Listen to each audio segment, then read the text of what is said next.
Great. Good evening, everyone. Welcome to the Board of Selectmen meeting, June 22nd, 2021. Feedback. At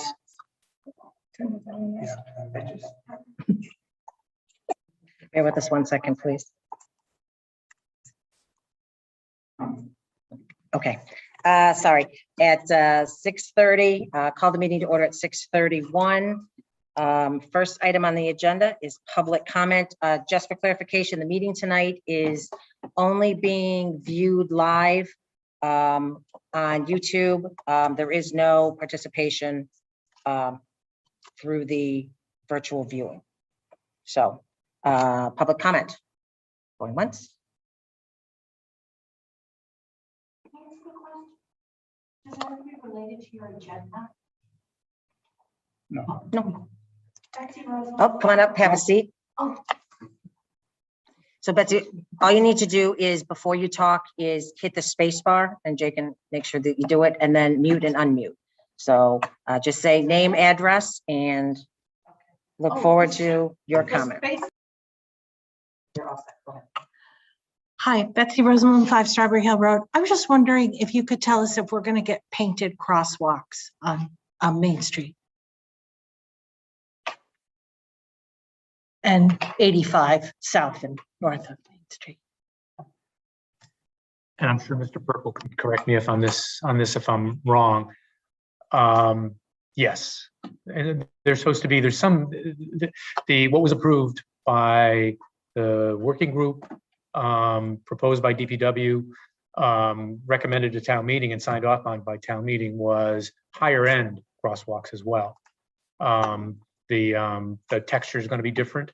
My understanding is, I don't know what the timetable is, but my understanding is that it's going to be part of the final dotting of I's and crossing T's for this summer's construction season. I don't know if it has to wait until the new fiscal year or not, but that's what was recommended, approved, and is, as far as I know, in process. Thank you, Mr. Healy. Thank you, Ms. Rosenblum. Any other public comment?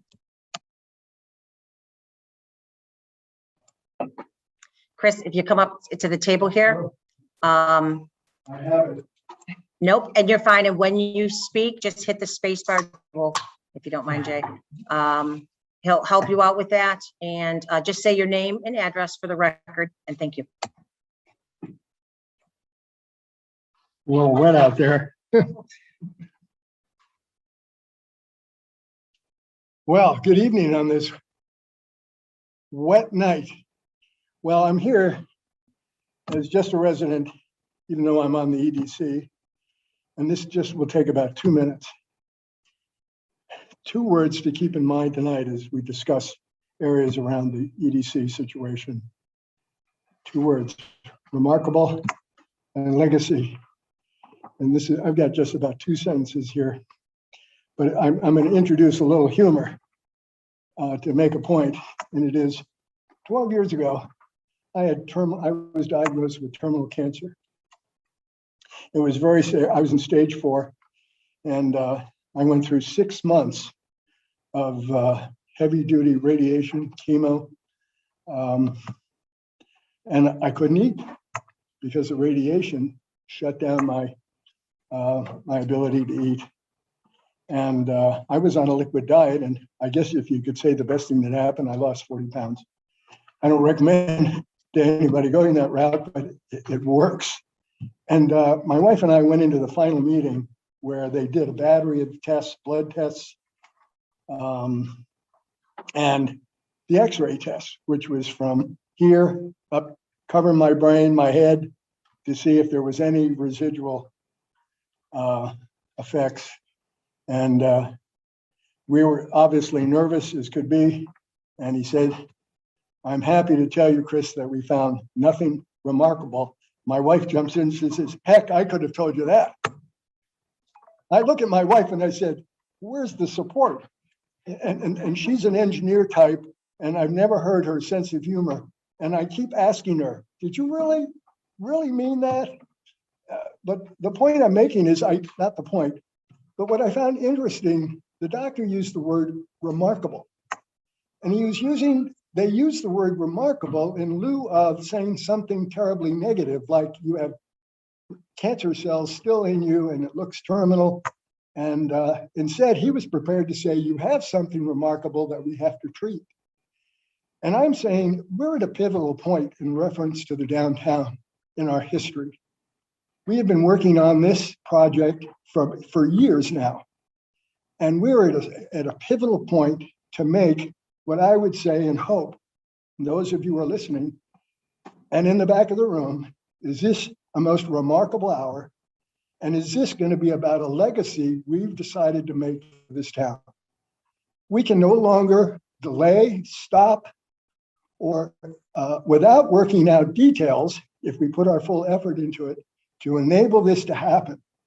As you know, we have towns all around us that have set a standard for revitalizing their community. And Southborough, I think, is in last place in doing this. But we're at a time we're at a pivotal time in this race to go modern and bring the best of what we know and how we can do to say this was a most remarkable hour and this is a legacy we can be proud of. So we can fight about the details in the back room, but collaboration has got to be key, and that I have all the confidence in this board and the other committees that we can go to town meeting with a unanimous roll call and a proud moment to say this was their most remarkable hour and a legacy we can all be proud of. And I thank you for that moment.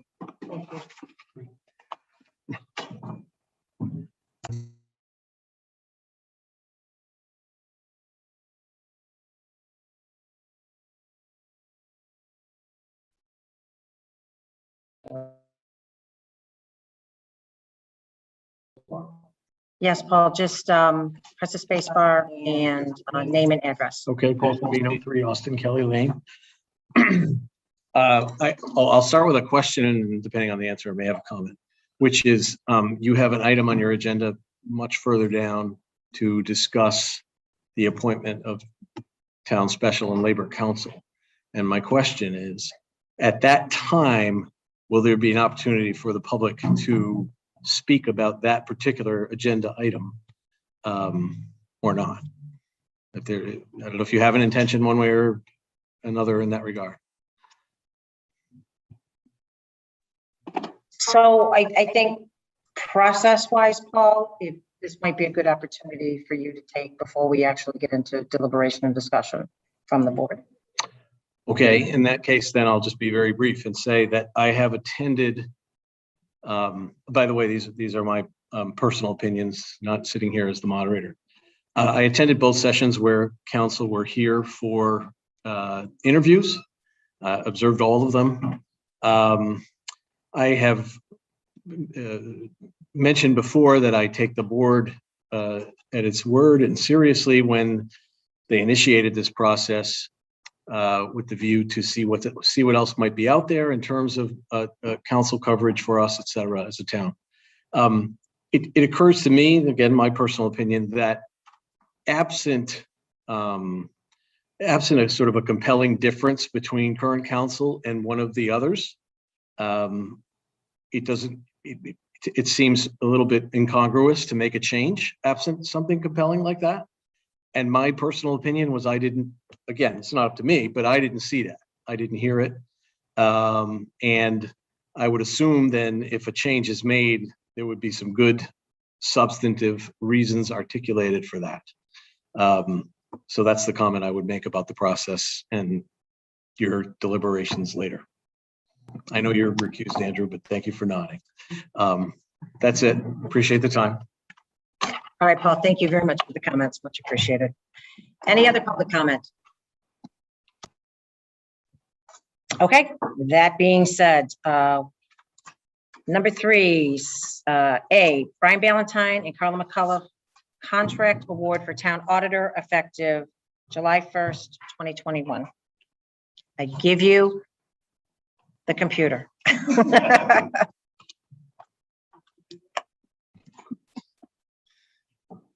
Good evening. Hope everyone is well. So I think the board has been aware that our contract for our auditor, Bill Freyer, was up and expires technically June 30th, so very soon. We did send out an RFQ and got 4 responses, as you see in my memo. We decided to look through the material and decided to interview all 4 firms. All 4 firms did have experience in Massachusetts, various levels of staffing, somewhat different approaches firm to firm. We narrowed it quickly down to 2 based on what we think would be best for Southborough. And after a brief further follow-up and conversation, it appeared that we were in agreement that Rosselli, Clark and Associates was, our top pick. Our budget for this year was 42,000, a little over 42,000. Obviously, by the chart, you can see they're at 27. So financially, we're well within the amounts that was allotted at town meeting. You can also see where they met all the RFQ levels of experience and ranked it advantageous in those particular areas. Part of it was the interview process. We did do our interviews. 3 of the 4 were Zoom. 1 was actually in person, which was nice. But unfortunately, just due to logistics, the other 3 couldn't make it in person. But it was well worth it to talk one-on-one and go back and forth on their philosophies and some of the questions we had for them and find out kind of what they thought, someone like Southborough the type of attention we should get. So again, I think Rosselli will do good. It's a 3-year contract. So like anything else, if they do not do good, we will revisit in 3 years and make the appropriate change if we have to. But they have a pretty good reputation. And from talking with the partner, I think we'll be well served by that firm. So if there's any questions, happy to answer. Great, thank you. So I'll just thank you for the level of detail you provided. It's good to see that they were well within the range of what we were looking for. I just have one question. Was there anything or one thing specific that put them above the others in your mind? You and me. I particularly liked, at least from my point, I can't speak for Carla or anyone else, but I particularly liked the flexibility that they were willing to give the town. They seem to have a good balance of, they have the ability to have portals where you can submit data and information electronically if need be. But on the other hand, it was clear they're willing to be on site as much as the town wants. It's pretty much, if I understand correctly, it was pretty much our decision to how much we really want to have them here, and how much we want to use that sort of remote approach. So we'll try to balance that out as we go along. But that's kind of what I liked. And some of his answers, in particular on the interview questions, I thought were really spot on. He was the only one who answered the most major issue going on in the industry right now. And he said it's my age. And he's right. There's no young people going into this business anymore. Kind of across the municipal, it kind of crosses all the municipal areas. So I thought that was perceptive. So that would be my answer. I don't know if you have anything to add or. No, not necessarily. I did feel, so I guess, yes. Okay. I can't be up here and not add something. I just felt as a first year audit client, it was important to have someone here, and just to build the relationships and meet the people. And we sort of asked, well, how do you pick, where you focus and how, and all the answers were spot on. It was what we were looking for. It was what we were comfortable with. And he has a good position and reputation within the Northeast. And, we decided that we would like to work with them.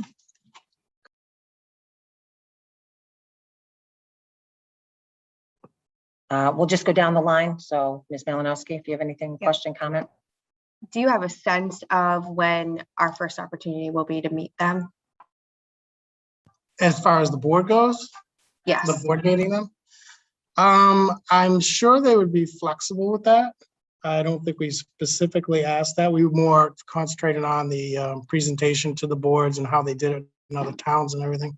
But I have no problem with having the board introduce themselves to this firm at any time. And I don't think they either. So very flexible. We can, I can work with Mr. Purple on that. Thank you. Mr. Healy. Recommendation seems fine. Materials you put together for us were, I don't want to say persuasive, but they gave me the ability to decide whether or not to go with your recommendation. I think it's a good one. Thanks. As folks may know, I've actually been reading the audit reports we've been getting over the years, riveting reading certainly. And I also looked at some of the audit reports that this group has done for other town clients. And I was very impressed with the breadth of the issues they considered and suggestions that they made for their other town clients. And I think that'll be very helpful. I think that is a source that we've not been getting so much of from our previous auditor. I think this is very helpful to get a larger view of the world and issues and things we might want to consider in terms of the internal accounting process. So I think this is a great move and sounds like they are well qualified to do the job. Thanks. And just to add on to that, Sam, you made a good point because I meant to mention that, is that during our conversation, this auditor was very willing to, in fact, he cautioned himself because he was very willing to give suggestions if we want.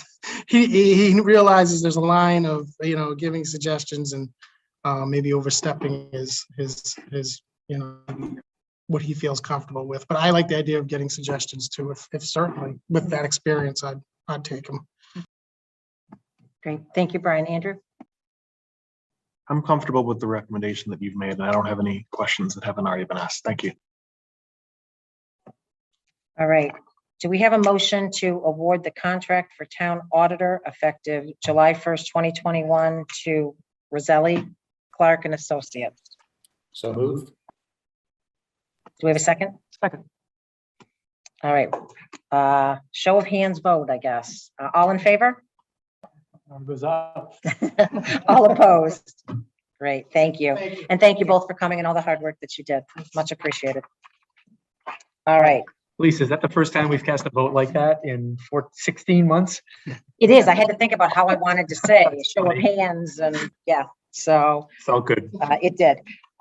Next up, our IT update with Mr. I'm not going to do it. Montijo. Welcome, Jay. I know that you had sent us some things you wanted to go over, so the floor is yours.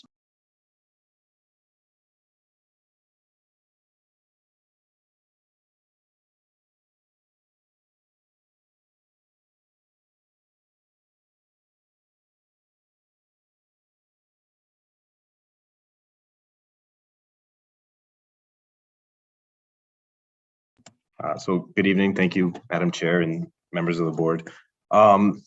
So just wanted to give you guys like a high level overview of what's been going on. A lot's been going on. There's hasn't been really a day of ease in the IT department. As you can tell by the $7 million that we've all been awarded recently. Just an update right now on the Board of Health on items that I've been working on. A couple of you have actually seen some of this, so it's going to be a duplicate for you. We did get a new multifunction printer for the Board of Health. It got installed today, yay. And so I have a couple of things to tweak out for that and to get them going, and we'll do some training with them on that. It also includes paper cuts so that they're able to scan any of their items when they're printing something. So it falls under the HIPAA guidelines so that papers are just not sitting on the printer for them. They just scan a badge or put in their credentials and then release that job, and they'll have their print jobs there for them. Also, I gave access to the Board of Health and COVID site to Taylor so that she's able to make any changes on COVID-related items or Board of Health items so that she doesn't have to wait for anybody here to kind of make those changes, which has been good. I reached out to her and just double checked that everything's good. It's very, seamless as far as getting in there and making the changes. Email encryption, I did a little research to try to get them some email encryption in there, and we actually have the ability with our current Office 365 licenses that I just need to update a few changes for those particular users so that they're able to send emails encrypted to anybody outside of our building. It will pretty much just send them an email, one-time code, so they can access that email and release it in the encryption window. Again, it all falls under the guidelines for HIPAA and also government use as well. Had some notes, sorry guys, just going through. Also, I talked to some eFax reps. I had some demos on how eFax can help all of us, not just the Board of Health, but also all the other departments that do use faxes currently. There are issues with the copper lines. So in the next year or so, they're not going to be supporting copper lines. So if your fax is down, Verizon or any company can just say, not my problem, which is kind of a tough situation we're in. But if we get this plan going and start some porting of numbers that are out there right now, we can get that pretty seamless over the next few weeks or so, hopefully, if everything goes as planned. And also I got a couple of laptops, one for Taylor and Barbara as well, so that she's able to go between assessors and the Board of Health. Again, just looking for some time to set those things up for those users. Also, cybersecurity updates. The National Guard is actually going to be on site tomorrow to do a free, pretty much pen test for the entire town.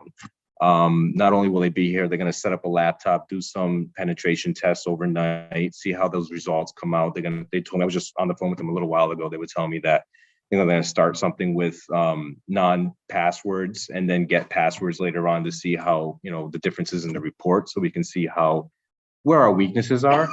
But also, not only that, we're going to go to all the different sites and see where those physical weaknesses are as well.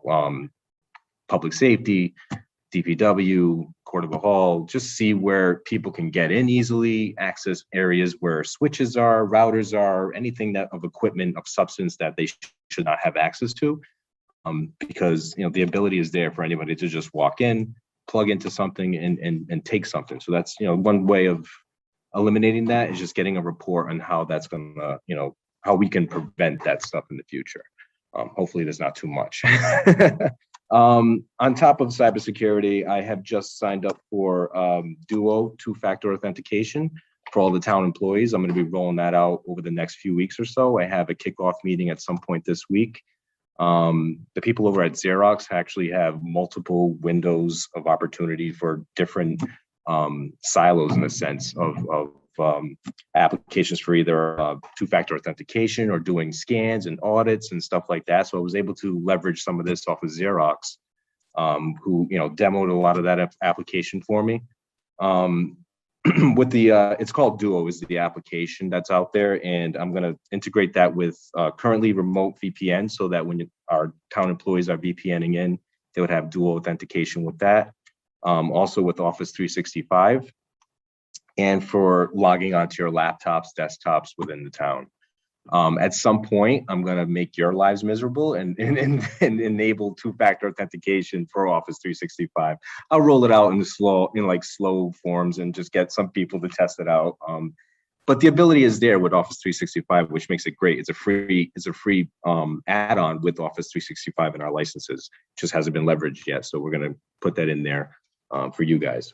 So wait for that to come. On top of that, there's also this service called Umbrella that I'm purchasing. What Umbrella does is it's a DNS filter. So if people are searching the web and there's a website out there that is not good, has some type of malicious applications out there, everybody will be going to the same DNS portal. I'm talking tech, I'm sorry, but you're going to the same DNS portal and going out to this application to search to see whether or not this website that you're going to is safe, and it lets you out. If it's not, it's going to block you. You're going to get a message, and then I'm going to get a phone call about why they got blocked. So it's the story of my life. But again, that's going to be something that I'm going to be kicking off over the next few weeks. I have that kickoff meeting, like I said, and either tomorrow or the day after, to get some of that stuff going. Last and not least, apparently for everyone here, is our job description and what we're going to be putting in place for hopefully a full-time employee. I had a really good meeting with the MTC. It was very in-depth about, what my thoughts are, what my feelings are, and how we should approach this. Currently, we've all agreed to having a job description as a senior IT specialist. It will, encompass everything in IT, not just networking, not just systems, not just managerial, not just help desk. It's going to kind of give us a whole for everything, so that I'm able to fall upon someone and actually have a life for a moment. So again, it's in jest, but it's something that I can at least grow with that person and grow with my own role here, because public sector has definitely been a new role for me. And having someone in place there to grow together and have that ability to say, hey, I'm going here, you take over, or vice versa on both cases. So if you guys have any questions or concerns, I know that there's some other parts that I can defer to Mark as far as the process and how this goes. There's a lot of bylaws and stuff that I don't understand yet, and I'm still understanding. So yeah, any questions or concerns you might have. Great, thank you. So again, congratulations on hitting the ground running. You clearly have done that. This is pretty comprehensive. You haven't been here that long. I think it's great that all of the steps that you've put in place for cybersecurity. I know that was a big concern leading into town meeting from advisory and the board as well. So I'm glad to see that's moving forward, as well as on the senior IT specialist as well. So I will open it up to the board, but again, thank you for clearly all the hard work that you've done, and just know it's very much appreciated. We'll start with Mr. Healy this time. Jay, two things. What's the process with the National Guard scan? What happens? And not in, you don't have to get down into the weeds. No, I'm sure you can. As I was asking the question, I realized that I was about to get an answer I didn't understand. So just in terms of what do they do here in general terms, and what flows from it? So what they're going to do, the first steps right now, they give me this entire process of what is going to happen, a game plan pretty much, as they call it, a mission. So everything, I feel like I'm actually in the mission right now with them. So they're going to come on board first and set up a laptop, conduct some scans initially. Then I'm going to plan another day for them they're going to have at least 2 or 3 other members with me, that I'm going to go to each individual site, look at all the different sites, see the different vulnerabilities. That's the part that I was kind of talking about a little bit. See where we can fix things and correct things for the town. Once that part is done, they are going to compile all of their data, put it in a really nice report, they're saying, and send it to us and let us know where our weaknesses are, where our strengths are, where we can correct items. On top of that, they're also giving us the ability to take this report and they're going to supply me some information for grant money that I can get from the state to correct these issues. So hopefully it could be free money for us to get to correct any issues that they do find off of this report. Obviously, I would not be, divulging that report publicly. That would be something that I would not want to do. But if any one of you guys want to have a meeting, we can talk about what the items are and see where our weaknesses are and try to, figure out a game plan to getting those things fixed. And then I'll ask you about some subnetting questions and we'll be okay. But yeah, that's pretty much the game plan from start to finish. I can give you a really detailed mission statement from the Massachusetts National Guard. But that is exactly what we're looking at right now. That's a great description. If you could forward along that mission statement. And one thought for both you and Mark is, we got that email from Representative Dykma about the state initiatives to identify monies that might be available through the federal legislation that's recently passed. And this might be a nice springboard into that area to identify some additional money. So, and the only other thing I have is, part of our discussion when we were leading up to hiring you, you might have been aware of some of it at the tail end, was to delay a decision about IT hiring until you got here. Yeah. So my only question is, what you've set down here, is that something that you are comfortable with, that the approach that is laid out there? That's, if you're comfortable with it, I'm comfortable with it. I just want to make sure that it's your vision, and you know, you're not trying to satisfy a lot of different constituencies. Yeah. So it's taken me some time to kind of gather my thoughts about, you know, what I need. As you all know, I was at the town meeting and I got up there and I said stuff, and yeah, of course, I'm 3 or 4 weeks in, and God knows, you know, I need help desk support. So help me now. You know, I'm 2 months in now. I have seen things in different angles. I have talked to a lot of different people. I know where my weaknesses are. I see the things that I need to get done in a managerial sense. And then I see the things that I need to get done in a network system sense. And I'm not having that time to get those things done at all. In some senses, there are items that I know they're hot items I need to get to. So with that time frame, yes, there has been lots of discussions and lots of things that I've heard and seen. And, you know, my opinion right now is this is what I need. I need someone at a high level that will at least understand networking, understand systems. I don't want to have to say, hey, do you know how to boot up a server? Or, hey, do you know what subnetting is? Do you know how to subnet this IP range? Can we take this server and install it? I don't want to have to walk through those things step by step. I need someone that I can just say, go, do, but also work together and grow together at the same time, but knowing and confident that I could say, let's get this part done. Let's get this mission done. I'm going to be working on this stuff. So yeah, definitely comfortable with my position at this point. All right, Madam Chair, I'm all set. Great, thank you. Mr. Stivers? Thank you. Jay, as I think you know, I've been concerned about all the areas you reported on here, and I'm delighted to hear that you're making great progress in all those things. I think that we've been exposed in a lot of ways over the last 6 months and more here, and it certainly sounds like we're taking the right steps to tighten up, protect ourselves on many levels. And so Godspeed, and we will wish you good luck. Thank you. Thank you. Thank you, Sam. Mr. Dennington? Hey, thank you. And I don't have much to add except to echo. I was very interested to hear your response to Marty there, because I was involved when I was on the advisory committee about some of the long-term discussions about the staffing for your department. And I think it's very good that you've recognized the need for, that's going to ultimately help you, I think, to have someone there with you every step of the way, so you can, as you said, have a life and take some time and have a vacation when you need to, without getting a call in the middle of the night or when you're on vacation about a town IT issue. Thank you. Thank you, Ms. Milanos. Thank you.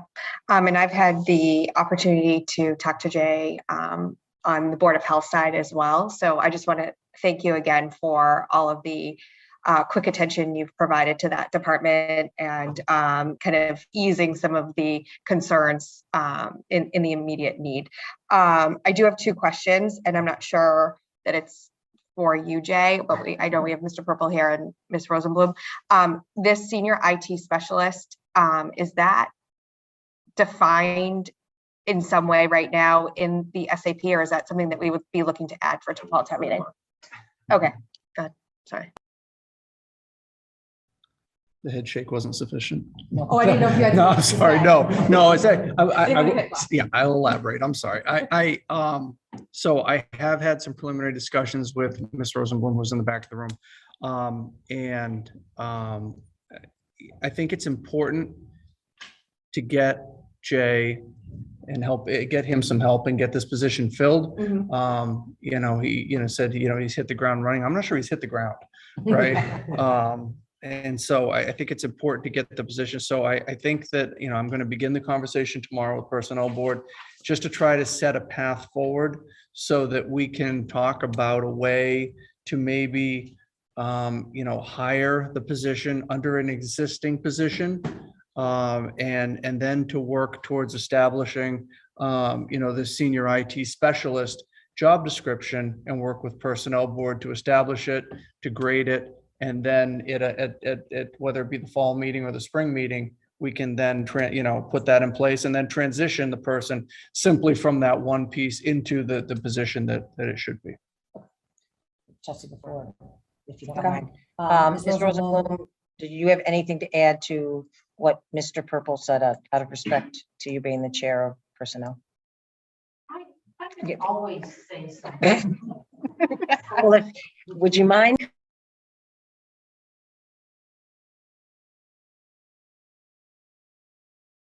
We're gonna get to know each other. Yeah, very well.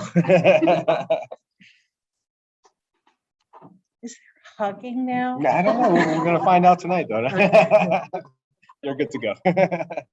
Thanks. So actually, Mr. Purple has come to Personnel Board twice, May and June, May 12th, June 9th, to talk to us about various plans, including possibly trying to get something into the SAP for fall town meeting.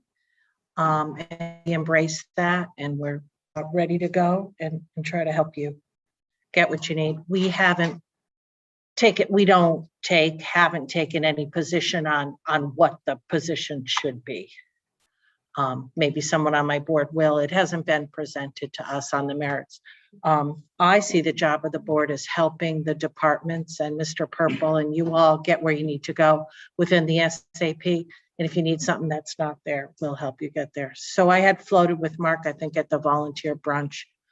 There are a couple of positions already in the SAP. If you hire into those positions while we work toward the proposal, and then it will have to be approved by town meeting to add a position or reclassify a position. We're ready to go for fall town meeting if you all are. I think Mark mentioned that he would have a job description for us for our July meeting, and it's already on my draft agenda. So if it's possible to do it for a fall town meeting, that'd be great. Wonderful. Thank you very much, Chelsea. I'll come back to you. Thank you. One more question, Jay. Is there anything that you need from us? Support. That you guys have been great. I've been hearing a lot of really good things as far as support from you guys, and that's what I need. I just need to know that I have the support of the board to get what I need done, to protect the town, to assist myself in having a life. But just the support would be great. Thank you. Great. Mr. Purple, is there anything you'd like to add? Yeah, I just wanted to add a couple of comments. So I appreciate Jay coming in tonight. I think it was a great opportunity for the board to hear where he's been, what he's been up to over the past 2 months. I think obviously he heard loud and clear some of the discussions that we had early on as to where the issues were that he needed to get into: Board of Health, cybersecurity, those type of things. He has worked really well on. I do want to point out, Jay came to us from the private sector. He didn't have any municipal experience. I think that's a good thing, because he's not, is not into a certain way of doing things. I mean, if we're hiring a finance director, a town accountant, you need that municipal experience because it is a little bit different than private sector. But, Jay took a leap and, and came to us. And, I think he's done a great job so far. Unfortunately for him, I continue to set the bar higher given everything he gives us, because, the ability is there. And I know we had to wait 5 months. I know there was a lot of complaining. There was a lot of tough time getting through, but, I will tell you, based on what we've seen so far, it was worth the wait. So I appreciate it. Well said, Mr. Purple. Thank you. And Jay, before we let you leave, and we aren't going to keep you here all night, because we're talking about a life. We're actually going to move under 6E, discussion of continued use of virtual Zoom meetings for boards and committees. So I think this is to kind of piggyback on the conversations that we've already had, and to get some additional thoughts and work with Jay to find a path forward. I know at our last meeting, or the last time we had this discussion, we had talked about the use of Zoom and how it was great, and the public participation has increased, and the public has been able to view boards and committees that they may not have in the past. And I think there's a renewed interest in what goes on at the town level. So I think one of the things, and I don't know, I could be wrong from the last meeting, it was very long, whether we reached a conclusion, but the discussion, I think, is what path the board would like to take, potentially, if it's maybe having our permitting boards start being in person again that are under us, using the capability that we're using tonight. And what our thoughts are as far as boards and committees and what recommendations we'd like to give. And having Jay here as well, I think will be useful to that discussion as to kind of where we see the path go, whether we just take advantage of being allowed to use Zoom through April, or just kind of everybody's thoughts. So, Mr. Stivers, I will start with you. Okay. I think the Zoom capability is very helpful for the reasons that you mentioned, Lisa. And seems to me that at least I would be in favor of allowing committees to continue to use Zoom until whatever the deadline is, April 22nd or something, I think is the current deadline. I also agree with you on the permitting boards. It seems to me that it is useful to have in-person access to that in terms of people looking at plans and diagrams and so forth in the same room. And so, again, to the extent we can, I don't know, for example, what kind of legal control we have over that relative to groups like the Planning Board and Board of Health, who are independently elected boards, but seems to me it's worth encouraging permitting boards to use the in-person capabilities with access to the public. I understand that we've not heard from Southborough Access Media relative to their ability to make this room electronically accessible as it was before the pandemic. Hopefully that will happen soon, and that will be a plus in terms of the in-person meetings in this room, for example. So it seems to me, again, that sort of dual path where you've got permitting boards meeting, if at all possible, in person with public access electronically, and then other boards, their choice, if they prefer to meet in person. I don't think, my personal view is I don't think we should require Zoom there, but I would certainly encourage people to consider that. And then otherwise, if other questions come up, we deal with it later, but that seems to me to be a good path forward. Thank you.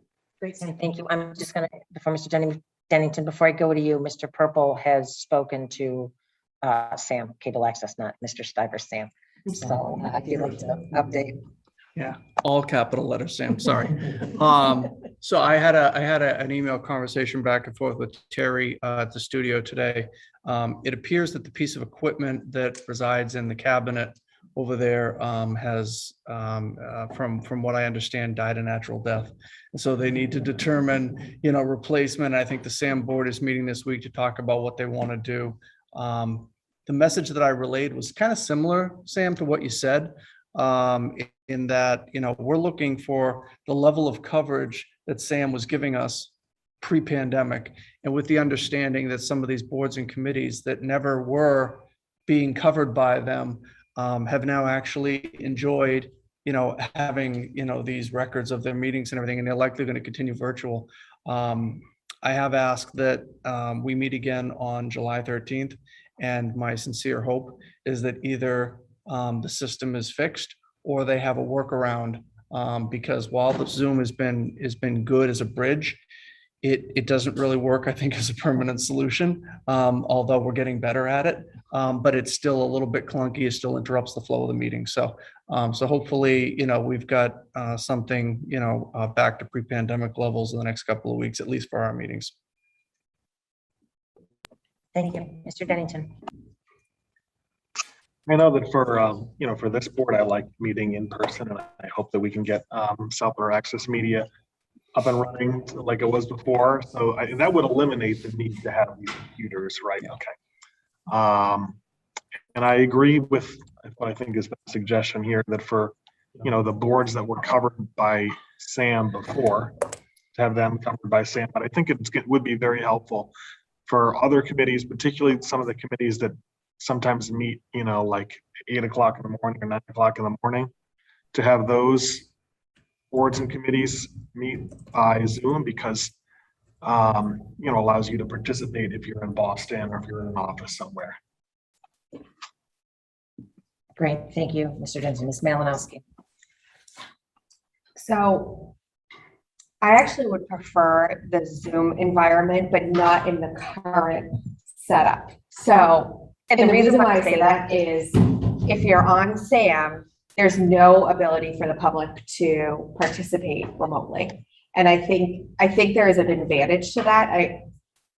So I guess what I was thinking about is, and I'm going to put you on the spot for a second, but I'm kind of thinking, is there a way that we don't need to have individual laptops, but there's some sort of camera set up with hot mics so that we are not getting like feedback in the room and it's not as labor intensive for you. Like it's nice that you've been here for all of our Tuesday night meetings, but we've met now, I don't know how many in a row. And it's great to have the tech support, but is there a way that we can make it simpler so that you don't physically have to be here? And then we could leave instructions if, let's say Shopsy, for example, just throwing that out there, wanted to meet at 8 a.m. on a Wednesday and you're down at Senior Center and we can set it up ourselves. And the only other thing I'll say is I do, we have this one meeting room that we can do this today, but once everybody else starts to, and I think boards and committees can make the decision to stay on Zoom like completely until April. But if there are boards and committees that want to meet, like we had a board and health meeting this morning, there was no public videoing or no availability for the public to watch remotely, and I think that's a disadvantage for the residents. So I guess my position is I would like to explore other options so that it's not as labor intensive and that we have this capability in more than just this one. So that's definitely an on the spot question. So in my first couple of weeks here, I had an opportunity to meet another town and see how they were doing things. And I think I may have mentioned some of that before. They had a setup. I think that maybe I want to check back in with them and see what they're doing now. Because when they were doing it, they had one laptop set up and they had some type of, they had a bunch of connections which I actually purchased because I wasn't sure where we were going. And then it had it all connected to their setup here with Sam, or it's different over there, obviously. But they had everything hooked up and they were able to pretty much take the feeds from the cameras, put it into Zoom, and then have the mics be their feed into the sound for Zoom. Again, it was very high level. Hey, this is the equipment. This is what we have. This is what we're doing. And, again, it's 2 or 3 weeks in. So I'm really just like looking at all this like, oh my goodness. Because, I'm not a TV person either. So I don't know a lot of that equipment. Is it possible? Yes, I've seen it, like I said, somewhere else. How we can do it, I would really have to dig into an easier way to setting that all up. Again, I don't know how simple it would be for one of you or anyone in a committee to just say, if it's that simple, by all means, here's a training, here's what we got to do, let's get it set up, hit play, you're done. But I don't know that answer yet. I would have to dig around and see what I can find. And I'll check back with that town as well and see what they have done since everything has opened up, because maybe they're just strictly with their local media access now. I'm not sure. So I'll check back and I'll update you guys when I know more on that. Mr. Purple, you have a comment? Yes, so I think that the one piece to Ms. Malinowski's point is that the successful ones are a collaboration with their local cable studios and being able to make it work. The other piece about extending it beyond this room, so in the new Verizon contract, cable contract, there was money to create this setup again in public safety. Okay, so we will have 2 rooms that will be fully wired and able to, give this kind of, quality, with multiple angle cameras and everything in that. But again, that collaboration with Sam, is really what would make this work, I think, the way that you're envisioning. Thank you. Chelsea, did you have anything else? No. Mr. Healy?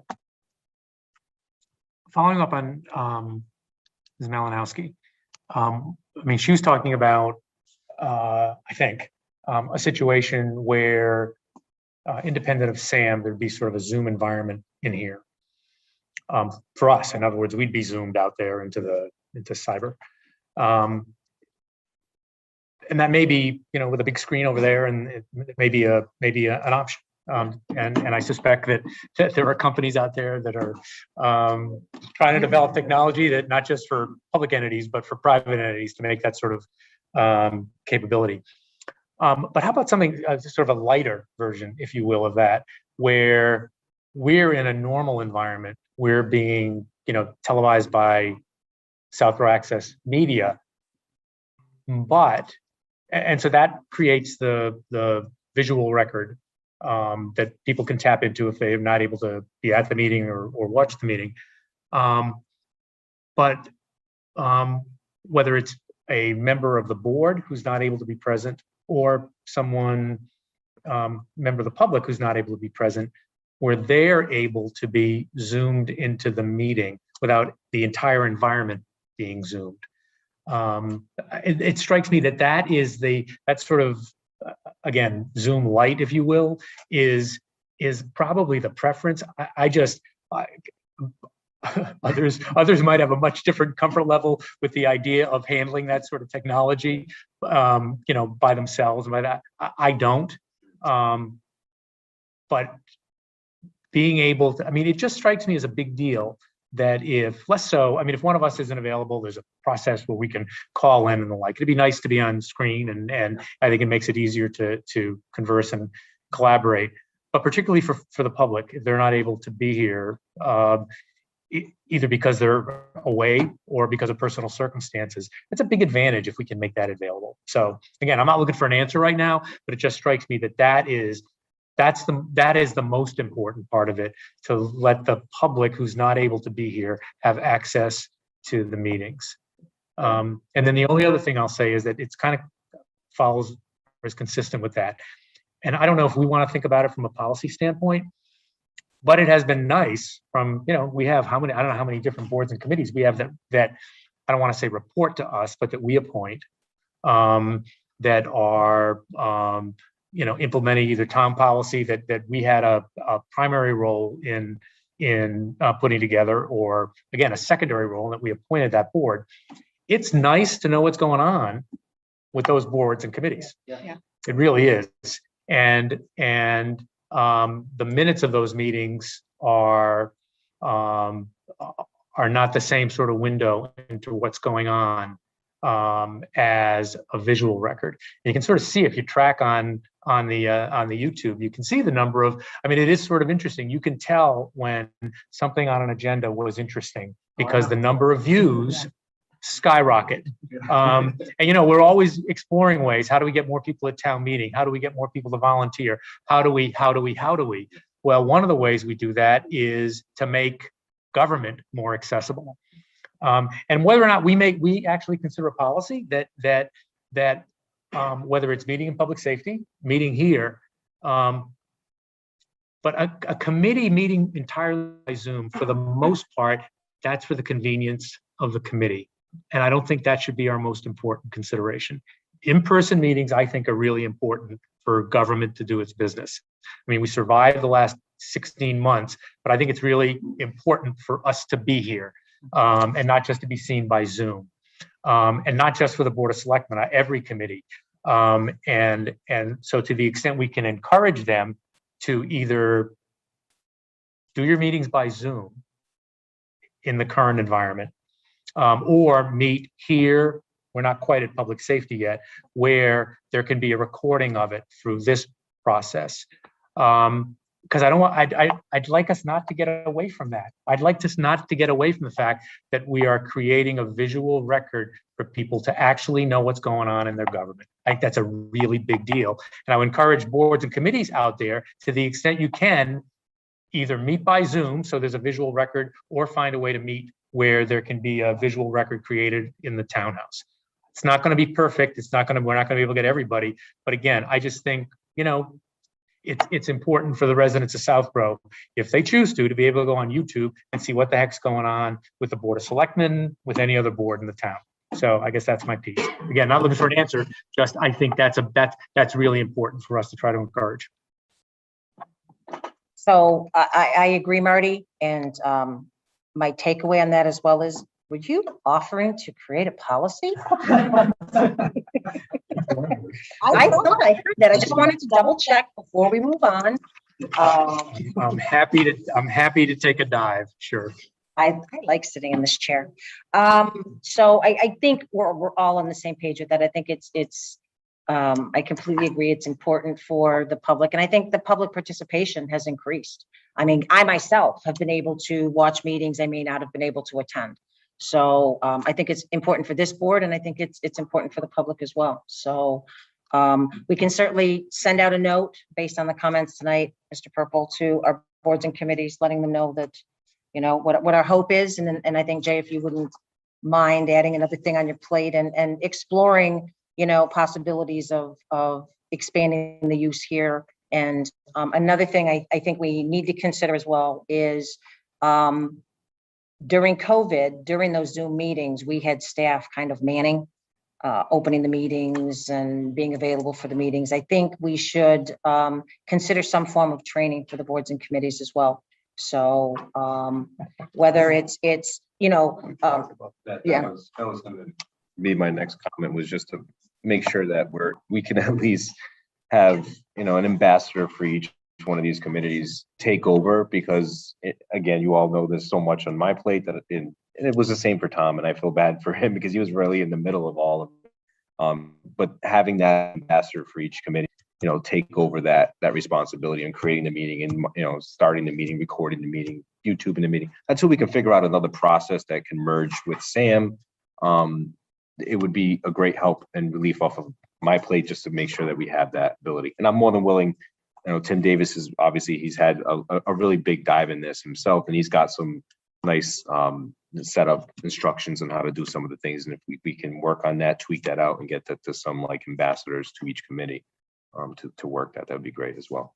Yeah, no, I think that would be great. And I think it would now that the townhouse is back and business is being conducted here, it would make things a lot easier for our employees as well, that, you know, we're staying up late and manning some of these meetings. And so maybe Mr. Purple as well, when we send out a note, we can let them know that we'll be looking for ambassadors to, you know, as we continue forward on Zoom. You know, training, a Zoom training is the best, because then they can watch it at their leisure as well. So, okay. So I'm sorry. So one other thing. There was an email that went out to all the boards and committees already that, you know, told them kind of where we were, told them what the new legislation gave them. And one of the directives, and I had talked with Jay about this, was, you know, if you want to meet in person, you know, that's great. You need to make sure you follow the normal steps pre-pandemic that you had to do. If you want to meet remotely, you need to make sure that you follow these things. And with the new step of, you need to have somebody who can open your meetings, who can host your meetings, because now the staff, as you just said, is back in person. We don't have the ability for people to do that anymore. Jay doesn't have that on his plate. And Tim Davis, because Tim had conducted a training or two, you know, in that in between Tom and Jay, is said he's willing to do more trainings to get people on board. So we're setting the path for that, and to make sure that we're not putting more onto his plate than he can handle. Okay, thank you. Any other comments?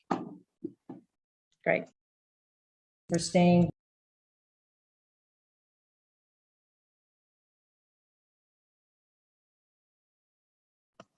All right, thank you. Next on the agenda is reports. So I just wanted to report back. We had a great turnout of the Board of Selectmen for the volunteer appreciation lunch. I think it was breakfast, sorry.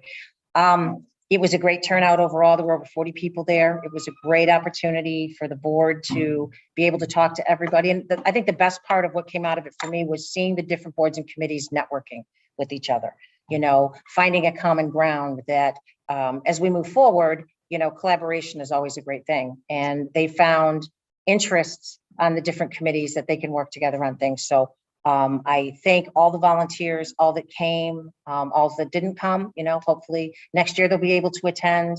It was, again, extremely successful. And I think I speak for the board when I say we're very appreciative of everybody that came and the conversations that were able to take place that day too. It was a nice hour and a half. So thank you to all of our volunteers. As well, I was going there. Thank you. So I did want to also thank Vanessa Hale for coordinating the breakfast. She basically ran with this one and took care of it from front to back, and it turned out really well again. And I think the food was good. The company was absolutely good. So again, thank you to Vanessa as well. So also just a reminder for, I believe it's Ms. Galligan and Mr. Ballantyne's for the board reviews. Oh, yes. Yeah, so Due Friday. they're due Friday. Any Comments. comments? So Mark can incorporate themes within the reviews. So that's just a reminder for the board on that. So that is all I have. So we have master plan update.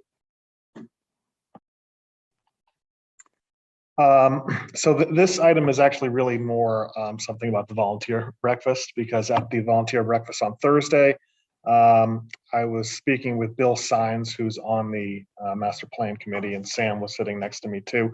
And we had a really good discussion, and he made a good point about how we collectively, and by the we, I think he means not so much the Board of Selectmen as the entire, the Southborough town government. We can do a better job of, after we have all these goal setting meetings, kind of tracking in a systematic way our way to try to meet those goals. And so it occurred to us that the master plan committee has been meeting, I think, since it's coming to a point where we can expect a completed master plan, maybe in the next couple of months, and at some point before the special town meeting in the fall. And I think it's something that our board should consider, is working with the planning board in a way that we could have set in place a process so that whatever are the objectives, the highest priority objectives of the master plan, that we can play a role in helping them get done. And for example, we might have a process where there's a quarterly update. If we just have a standing item on our agenda that at the end of every quarter, we would look back on the list of the 5 most top priority items from the 2021 master plan, and check in and see if there's anything else we can do to make progress on those. So as I said, it's not really so much as an update on what the master plan is going to say. I think Sam is in a better position to speak to that than I am. But I thought that there was an example of where the volunteer breakfast really was able to hopefully, bring a good suggestion to the attention of our board. Could I add to that? I was just going to ask you to, Sam, go right ahead. Yeah, great idea, Andrew. And again, for those of you who've been around a while, the 2008 master plan had, I can't remember the exact numbers, but something like over 100 objectives and 250 implementation steps, and just a blizzard of good things that should be done. But it was very difficult to sort the priorities out of that. And as a result, a lot less was done, I think, than might have been possible. One of the conversations that the current master plan committee has been having is to narrow the focus of the process and wind up ultimately with some sort of set of priorities that come around the recommendations. And I think Andrew's point is a great one. If we could actually take some of those thoughts that come out of that process, incorporate them in the planning work that the Board of Selectmen is scheduled to be doing, I think later this summer sometime, and broaden the set of goals that we've developed previously and to include some of these other things. I think there's overlap as well. I think we have things on our list that the master plan committee is going to have also. So find a way to work together and focus priorities in ways that we can get things done and track over the next months and years here, and actually have a better record this time of accomplishing things. And I think that given the federal programs that are rolling along here, I think that opens up some possibilities of doing things that normally we might not be able to afford to do. So putting all that together in ways that can communicate to the public and get input, and then provide updates in terms of how we're doing, I think all that does fit together very nicely. So that seems to me also to be a great idea. Thanks, Andrew. Great, thank you both. Chelsea or Marty, is there anything unexpected that's not on there? Okay. Mr. Purple, I see you have nothing under you, but I'm sure there's something. I don't have any, excuse me, I don't have anything. I just wanted to point out to the board, and again, this may be old news for some, but the vaccination, regional vaccination clinic in Westborough closed its doors today after a very successful effort on behalf of the participating communities. Again, great work, from all of the boards of health, the regional, the health directors, the fire chiefs, CERT teams, MRC, all the volunteers, the paid staff that was hired to do the intake. Really just a great job by everybody. And again, special thanks to Kristen Black in Northborough for kind of, wrangling the whole operation. Did a good thing. And so, if you went on the right day, you might have seen Miss Braccio greeting you at the door. And then you get a shot. So, but it was a great effort. It was pulled together very quickly. We had to fight to get approval, and I just was really pleased how it came together. So kudos to everybody for that effort and for the good that it did for the communities. Very well said. Thank you, Mr. Purple. All right, number 5, consent agenda. I anticipate some holds, so we'll just go down the line here, Ms. Malinowski. A, C, E, and J. All right, Mr. Healy, do you have anything to add to that? I do not. Mr. Stivers, No additions. Mr. Dennington, No additions. and Ms. Brashear, no additions. So do we have a motion to approve consent agenda items A, D, F, G, H? I held it. Not Oh, A, I'm yeah. sorry. Which one did you hold? I held it. Again. Do we have a motion to approve consent agenda items B, D, F, G, H, and I? Yes. So the intent on B is to appoint everyone on the list who was not held the last meeting, right? That's the, Yes, but now that you say that, I'm actually going to hold true. So okay. thank you. Thank you for the reminder. Much appreciated. So I guess I'll try this one more time. Do we have a motion to approve consent agenda D, F, G, H, and I? So moved. Second. All right, we'll do.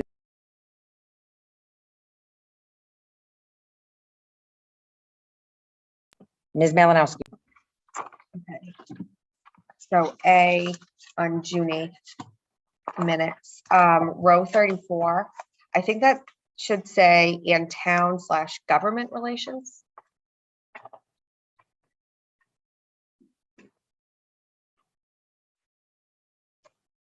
Oh, let's put them down. Well, I was No, I know. town and gal. Town. Yeah, that's- Okay, yeah. okay, Schools, basically. okay. I have never heard of that before, but that's fine. Okay, so then in that, sorry, in that paragraph, can we add something about it would include monthly office hours and 3 board meetings? I didn't see that in there. It is in their written materials that it's in their RFP, response to the RFP. Right, Oh, your point is they talked about it at the meeting as well. Yes. Okay. yes. And then in like rows 52 and 53, add something about infrastructure and funding needs. as well as the public safety compliance issues. That's all I have. Okay, any other edits to A?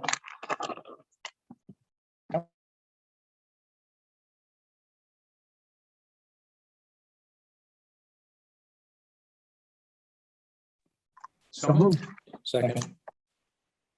Okay, discussion? All right, show of hands. All those in favor? All those opposed? Right. Thank you. I held B. We'll just go in order, Chelsea, if you don't mind. So on B, there was a couple changes to that. Under Economic Development Committee, Suzanne Duca is not seeking reappointment. Is that correct? And under the master plan, I need to be added back in. So it will be adding me with a term of 6/30/21. And I believe that was it. So any comments, discussion? Okay, so do we have a motion to appoint board and committee members fiscal year 22 as amended? So moved. Second. All in favor? Opposed? Thank you very much. I'm abstaining from this one.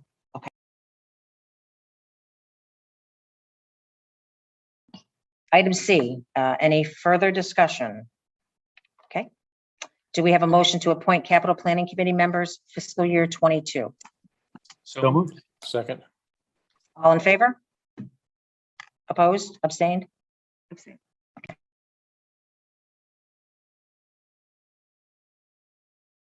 I'm abstaining. Okay. From E. Great. Any discussion on E? Okay, hearing none. Do we have a motion to accept Crown Castle Flagpole Assembly Bill of Sale? So moved. Second. All in favor? Opposed? Abstained? Thank you. I had some changes, so if we can kick this to the next executive. Okay, Mr. Preble, can we put this on executive before meeting on the 13th? Okay, great. Thank you, everyone. I think we covered everything there. Next up, discussion of downtown district bylaw initiative. John, do you want to come up and call your meeting to order? I called out a meeting to order. You're good. Okay, so that's already been done. So if you guys want to come up a little bit closer, we'll just give like an update and then we can kind of get into discussion. So Thanks for having me. thank you for coming. So the purpose of tonight is we're kind of found ourselves at a point where there seems to be 4 outstanding main issues with planning board, which are the 2,000, 3,000 for establishment, the 4-story, the FAR ground coverage, and the map. So I think just as an update to what the board has, obviously that's the blue in the copy that's on the table for you is was forwarded via email as well. It's the conversation that Attorney Costa had with Ms. Luttrell and Ms. Houlihan regarding the mixed use that there was some concern on, and that's the language that they had all agreed that they supported. So I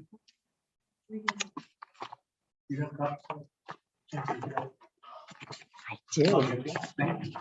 And this should have been forwarded to you guys as well. Everybody should have that. So there was only a few minor changes on page 1, at the bottom of page 1, and then under permitted uses, number 2. Oh, sorry, I take that back. And on page 3. So, and again, those were supplied prior. So I think in looking forward and how we want to move ahead, I know there was an email that came from the planning board that everybody had a copy of on the table tonight. It came late this afternoon, so it didn't make the packet. Yep, I was just gonna give it to him. Thank you, Marty. So I know some of what we had discussed was the design guidelines, and we had discussed this back in November when Judy Barrett was here, and we talked about the hope and the need that as we move forward with this, that the two should be done in conjunction. That it's kind of hard to go to town meeting and without having both of these in place. So EDC had forwarded John back in November. Okay, in early November, I think it was Marika had crafted some design guidelines, and planning board had discussed them. And my understanding was the take from that meeting was it was a great first start. Move ahead to now, John and I had talked, and we were wondering where they were in the process as we're getting kind of down to the last final issues here, so we can all move forward and be on the same page. And planning board had discussed it at their meeting last night. And I know, Sam, they said you were there in person as well. So just to share for those that may be watching at home, in the email, it says that planning board members in consensus want to clarify that they will be reviewing the design guidelines, but not creating them. In their opinion, a task best left to a consultant. They also indicated that since design guidelines are predicated by the downtown district bylaw, the proposed bylaw should be in final draft version prior to design guideline review. They anticipate providing review and feedback to design guidelines once it's understood what the final draft bylaw is, which should also address the zoning map. Then when ready, a complete final package submitted to the board. So basically they would start their public hearing process. So this kind of throws a little bit of a wrench, I guess. Is it a surprise? Well, Sorry. we will, it throws a little bit of a wrench because now we're at the down to 9 days left with monies from the grant, 8 days left, monies from the grant to bring someone in. I had a brief discussion with Judy Barrett today to try to expand on what Marika had maybe done. It's kind of late in the game to try to create this. So I think we have a little bit of a conundrum here, if I may. I don't know if John would use that quite word, but we had discussed this today. So this is one of the paths forward that we need to figure before. I think Judy was pretty clear in saying that they needed to be done in conjunction before you go to town meeting. So because it creates, I'll look to Julie for this. It creates standards and guidelines to what you can build and how you can build it. May I speak? Absolutely. Go ahead. Go ahead. You just hit space bar. Yeah, sorry. Let me mute. Thank you, Board of Selectmen, for having us here and for discussing this. I agree with what you were saying, Chairman Braccio, regarding the design guidelines being in conjunction with the standards. I'm wondering if there were, I'm not sure what conversations were had around this email. I know this email just came today, but I'm wondering if there is, what sort of the rationale behind segregating these two portions are. As you know, Marika worked with us and we proposed draft design guidelines back in early November. This has never been raised before. We've been transparent that we've had this grant money available to us through the end of June. We've raised this issue multiple times, and I'm just, we're down to a small handful of issues. We think maybe 3 at the moment, probably less, hopefully by the end of this session. And that's been pretty much the case. Maybe there were 6 or 8 a couple of months ago for quite some time. And I'm not sure how, working together to come to consensus on a couple of metrics affects the design guidelines. I don't think that if we change the FAR or change the building height, that necessarily has any impact on how the design guidelines would read. So I'm not sure why that step is necessary, but being that we are in the position that we are in right now, and also knowing that Judy Barrett is very busy and I suspect would not have time to put too much effort into this within the next week or so. I think we do need to think about how we want to proceed with this, because we're not starting from scratch by any means. We have a draft that Marika put together, was very well received by the planning board. Many planning board members commented that they thought it was a great starting point. And we've raised it a few times. We've heard no, aside from a few stray comments, we haven't heard anything really substantive on them. So I would love to hear this board's ideas on how to proceed with that, because planning for a fall town meeting, as we know, these things creep up real quick. And I think we've talked about this several times that, when our residents want to envision the downtown, it's really the design standards that's going to create certain controls visually. And again, just so everyone's clear, the reason why we separated the design standards from the bylaw itself is that the bylaw in its current form has substantially been in effect for 60 some odd years. It's, as we all know, very difficult to change.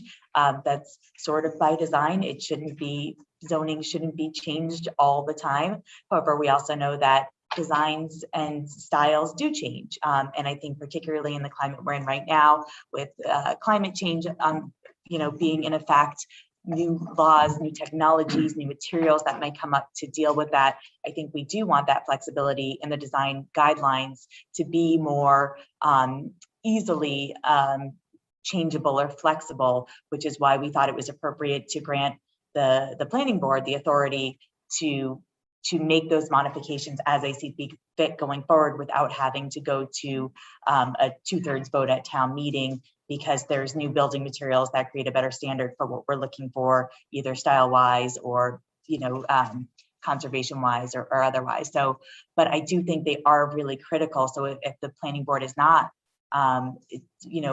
ready to take that on in a timely fashion that works with us and is recommending a consultant, do we have other budget opportunities available to pay for that consultant? Because I just don't think that can be done before the end of the month. And I really wish that this had been raised sooner, because I would have loved to have used that money. We still have some left in the budget to accommodate this, but at this point, that seems like a stretch to me.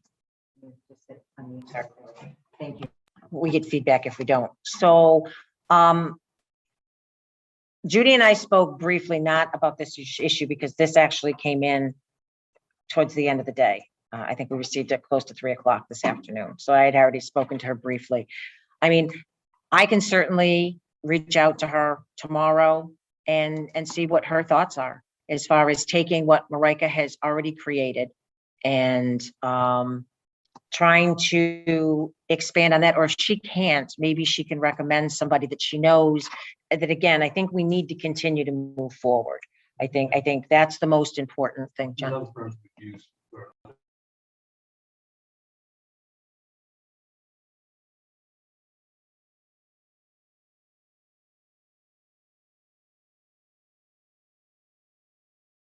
Your voice, but see Julie. Got it. I mean, could we reach out to, after you speak with Judy, can we reach out to other firms that do relatively the same thing to see if they could get it done in time if she can't? Because time is the essence of this. I agree. Sorry, I agree, and we can do that simultaneously, John. If you guys want to make some calls tomorrow, I can reach out to Judy in the morning. Had we not been in person today and we were doing Zoom participation, she may have been able to Zoom in. She actually had a little bit of a free time this evening. So she may be actually watching. So she may have a heads up, but we can certainly make some calls tomorrow morning and figure out meet up in the afternoon, set up a call in the afternoon and see where we stand on this. And obviously we'll open this up to comments from the board as well. Okay, no, so I think, on this point alone, the board has kind of heard, I think we're kind of in agreement on what we're saying on this. So I guess opening it up thoughts on where we go. And I think actually, we start with Ms. Malinowski this time. Oh, she didn't mute. I think that makes the most sense to see if we can try to fit it in. I don't know what other option exists. It'd be nice to be able to use the funding that's still available through 6:30. I don't know how feasible that is, but I think it's worth a try. Thank you. Sorry, John. Let me just go down the line first. Mr. Haley.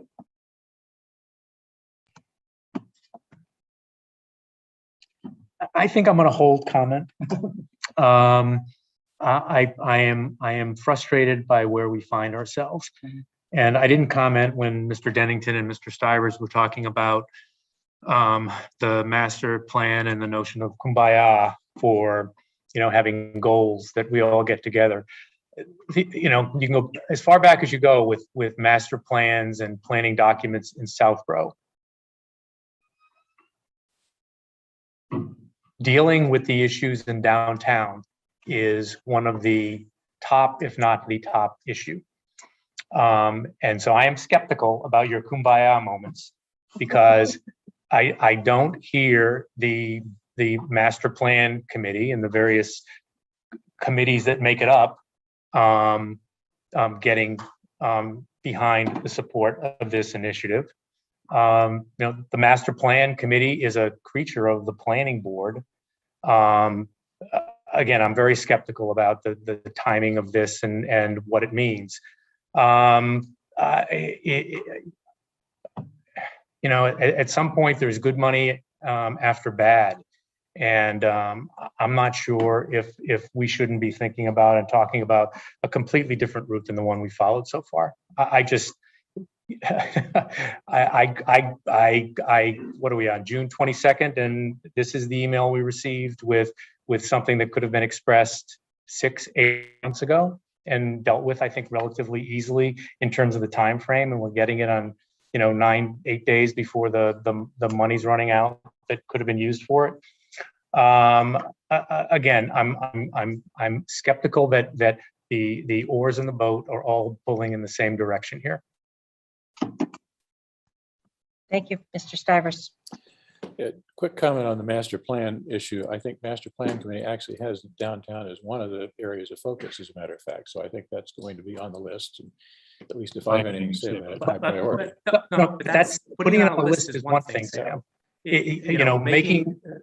Doing what you and Andrew described a couple of minutes ago, which is setting it as a goal, talking about the fact that it's important. You've got to think that the folks on the master plan committee know that we're talking about this, and we've set a potential, special town meeting in the fall. Putting it on a list is fine, but it's not doing what you and Andrew were talking about, which is identifying it as a goal and taking steps to accomplish that goal. Those are very different things, and I don't see anything by the master plan committee that is pushing in the direction of getting this done. So if it's a priority, make it a priority. We can have that debate offline, I think, but I'm more hopeful than you are. Relative to the issue at hand here, I think that there is a path that can allow us to move forward, and that I looked at the design guidelines that EDC had proposed. Turns out there are like 7 pages worth of that document that are the design guidelines. It's not a 100-page document. I think it was a good cut as a first pass. I think that, frankly, if we do something with that in the near term here, we're not talking about producing a, quotes, final document that will never be edited again. It simply allows us to take the package with the bylaw language and the design guidelines to the next step with the planning board in terms of public hearings and so forth. And people, not only the planning board, but the public will weigh in at that point and modify those guidelines as everybody sees fit. So I think it's not the last pass that we'll have at it, but I think it's good enough to allow us to move forward. And anything we can do over the next week here in terms of getting additional input, I think is very helpful. But I don't see that this is regrettable as it may be in terms of where we are today with this and why, et cetera, et cetera. I think you got to look forward and take what we have and try to move forward with it. So I think we're not that far from being able to put the complete package together in a way that will generate productive conversation and allow us to move toward a town meeting review in the fall. Thanks. Can I ask Mr. Stivers 2 questions? When is the master plan committee next meeting? June 30th. All right, will you commit to bringing this up with the master plan committee? Absolutely. We haven't discussed it, but I'll bring it up again. Okay, and all right, I asked my 2 questions. I won't go any farther. All right, Mr. Dennington. I have 2 questions. First, when we had the joint meeting with the planning board, was it 3 weeks ago? Was this issue, did this issue come up? Because I don't, okay. And the second is just to push back on the idea that the 2 things have to go together. I have been looking, I was first looking to find a way on the internet, I could word search it, but is there a reference to the design guidelines in the bylaw? All right, so where, do you know where it is?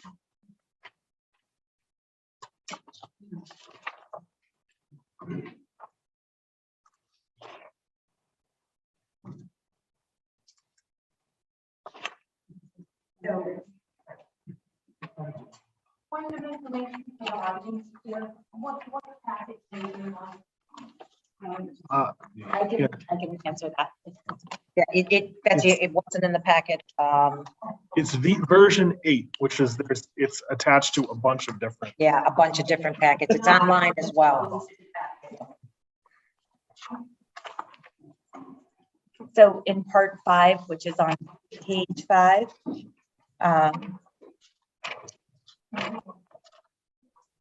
the last sentence, the planning board may adopt design guidelines and apply them to make sure plan approval applications regardless of whether a special permit is required. So, I mean, to me, that suggests that you don't need to have design guidelines absolutely ready to go before you take action on this bylaw. We could take action on this bylaw without, I mean, I've always thought that it would be the planning board that would want to take an interest in, you know, having the laboring or on their own design guidelines. Thank you. 2 thoughts on this. So we had originally talked about, can we bring the bylaw to town meeting without finalized guidelines? And maybe put in some sort of, you know, with it, put in some sort of time frame, and they'll be promulgated and agreed upon within 6 months or something like that. We chose not to go that route, or at least decided that wasn't the optimal path, because we think the design guidelines really show the substance of what the downtown will look like. So we thought it would just raise a lot of questions at the town meeting. What do these metrics mean? So I'm open to your guidance, but I still don't think that's the optimal route. I just wanted to add one other idea. And we've always talked about this as being in the purview of the standing planning committee, the planning board. That's not how all communities or municipalities do it. There are municipalities that have a separate design guideline, design review committee. We spoke about that briefly. We decided that, you know, we wanted to partner with the planning board. We thought that that's what they would want, expressed that's what they would want when we asked them, and we stuck with that since then. If they're not interested in this, maybe that's something to think about with representation from different boards and committees, or people who are really sort of, you know, are homegrown experts in the field of you know, architecture or building or construction or things like that. It's just a thought that I have now. If the planning board isn't interested in being the board that is going to promulgate and enforce the design guideline. So actually strengthen their position, not took away from it. all right, thank you, John. So I'll give my 2 cents on this, Andrew. I think they're important. And I think if you don't have them or something in place for town meeting, it's another reason, or you're giving another opportunity for not having a complete package when we come to town meeting to pass. And I think it piggybacking on what you said, the importance of it and what it means in creating and giving you the visual effects without having that as a big part of this. That's my opinion. Go ahead. Who's gonna do it? If ultimately they have to be adopted by the planning board, and the planning board saying like they don't want to do it, are we gonna do it? Or Well, if you read the email, they'll review it. They're looking for the design guidelines. Let's see, it should be, they anticipate providing review and feedback once it's understood. So, Mark, do you want to go ahead? We have a draft. Right, Marika has created a draft that was distributed in November and discussed.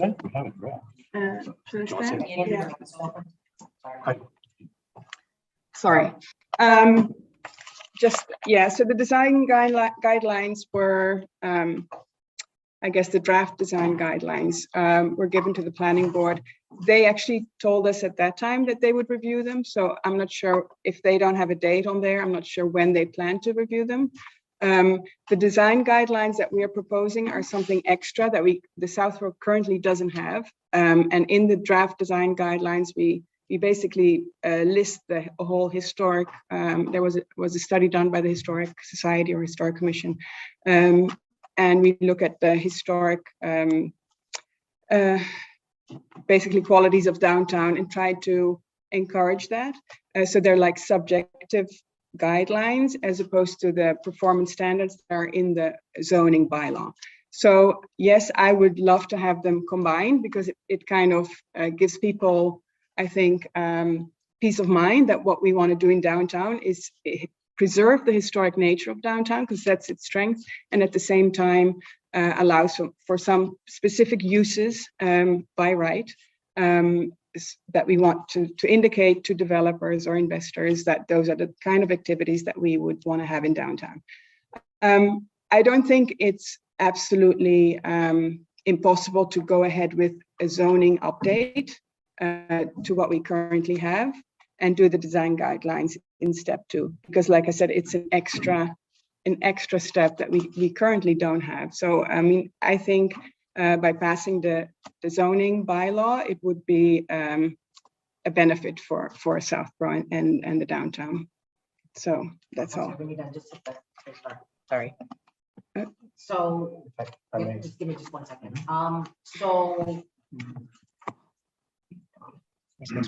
So again, I think we should take the opportunity. There is still grant funds there to take what Marika has created and see what we can come up with and have something. I mean, at this point, that's my recommendation, but I know, I'm sorry, Mr. Belknap, you wanted to speak, so I will.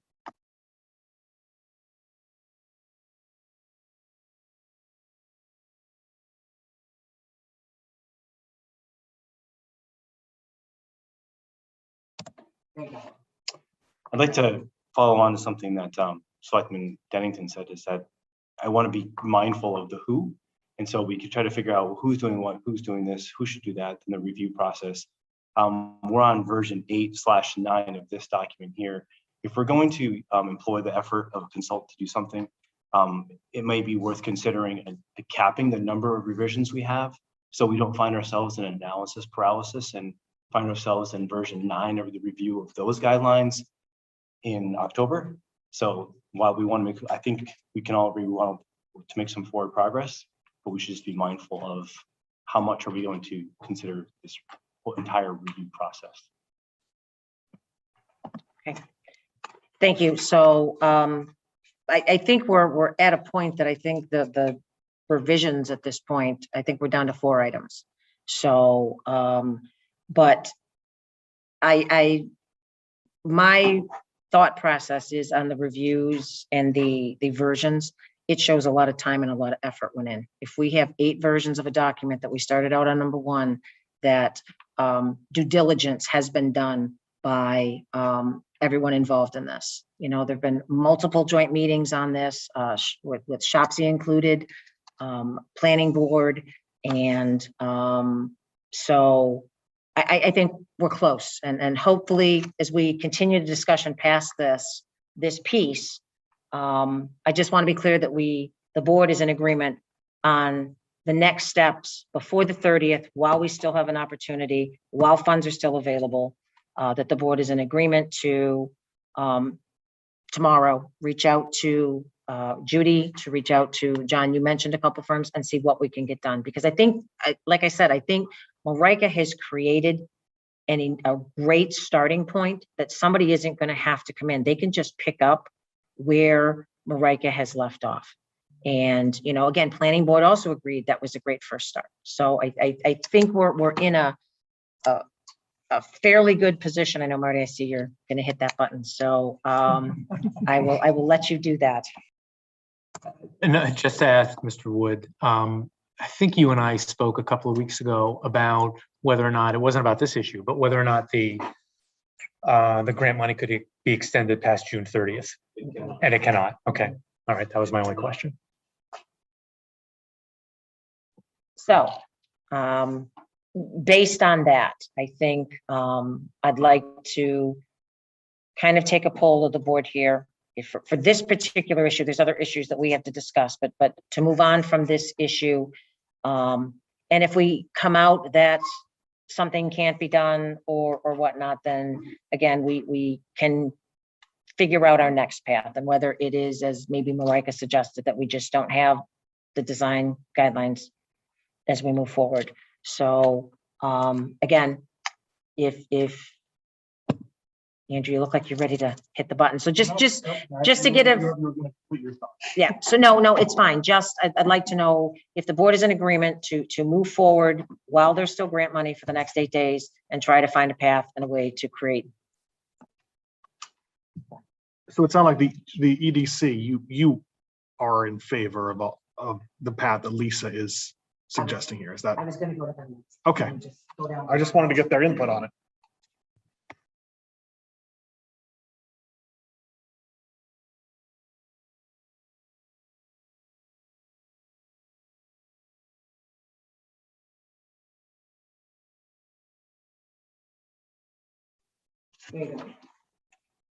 Yes and no. I don't think the design, I think it would be great if we can get somebody to give a quick draft of the design guidelines before town meeting to have it there. Do I think it's a great thing that we should have? Did we think of that back in November and send it to planning? Yes.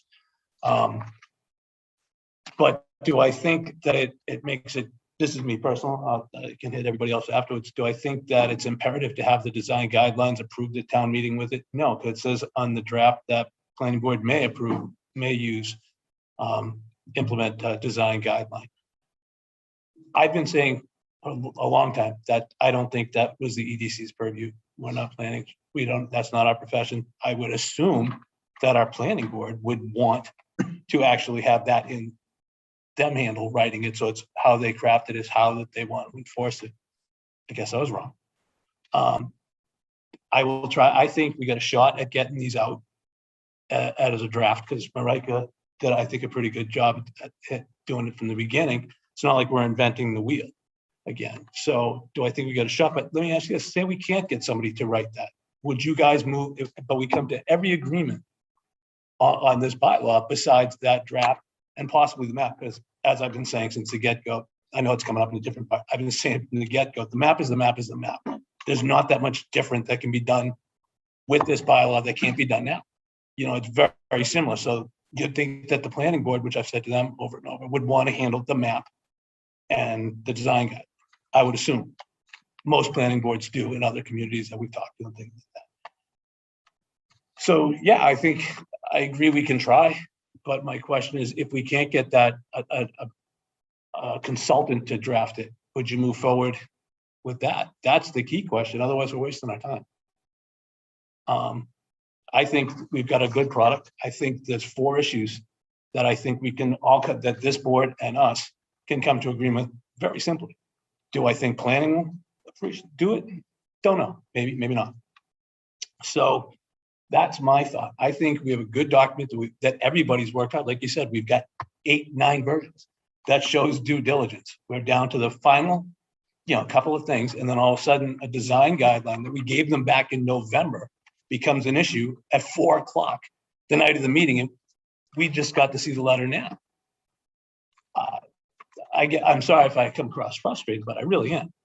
So my question is I think we could move forward. I'd like to, hammer out these last 4 issues tonight on that document at least, and we'll try to get it done with the grant money. I don't see it being a very expensive issue to get it crafted if we could. And, I'll see what we have in the EDC budget left over or anything like that, but I'm sure we could find money somewhere if we have to. But what a waste that we have free money. Well, it's not free money. We paid for it already. We have this money, and the last minute we find out, we need that.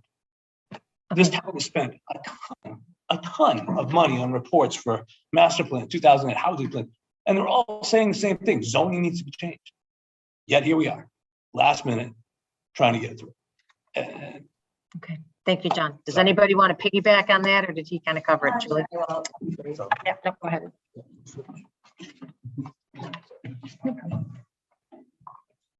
So I am more of the opinion that I strongly prefer to have the design guidelines with the bylaw. The email states that the planning board will review but not create the design guidelines. They've already been created in a draft that's been available, and that the planning board has said, is a good start. So I'm not sure what the review holdup is. Again, Marika and our committee could scramble, and we will, to try to find somebody to do this. Everybody's very busy these days. It's a tough time of year. And I'm sure that's true, particularly for a lot of these consultants, because we're not the only person on this budget cycle. Maybe we can get someone to do a quick review, provide some comments or feedback, give a few hours. I don't think that that's impossible, but I think that that's sort of besides the point. And I think, I'd love to hear what you as the Board of Selectmen think the next steps are or directives are.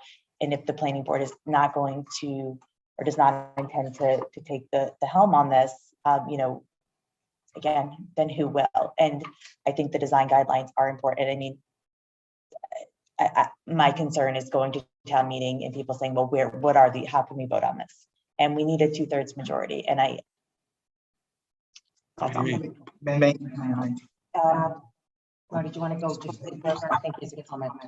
Well, it's probably somewhat of a comment, somewhat of a question.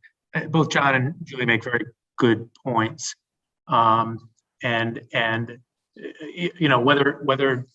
Whether intended as a 8 days before the funding runs out roadblock, or it just is the reality that that's what's happening. We've got the 4 items you identified, Lisa. 3 of them, I suspect we could probably resolve tonight. Agreed. Okay. The 4th one is the map. Yep. All right. The map's got nothing to do with the design guidelines. Right. So it just strikes me that if we have if we can reach resolution on those 3 issues tonight, and we have design guidelines that were created with that bylaw in mind, we're done, except for the map.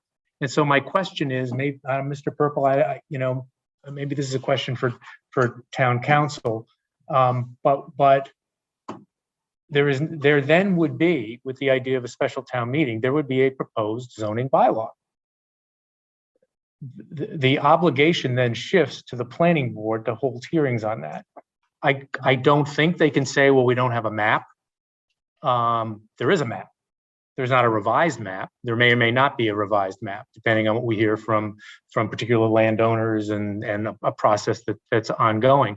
But wouldn't we be done? We would have a proposed zoning bylaw, and we would have again. I find it. Not sure what I find it, but most of the courses I sat in on for putting together zoning for various towns in Massachusetts, the planning board was the leader, both in the zoning articles and the design bylaw for obvious reasons. They're the ones who have the primary, I don't even want to say enforcement, but oversight responsibility for those. But if they're not going to do that, then we will. It just strikes me. And again, it just seems to me that we have 3 issues. I think we can probably resolve them tonight. We've already got guidelines.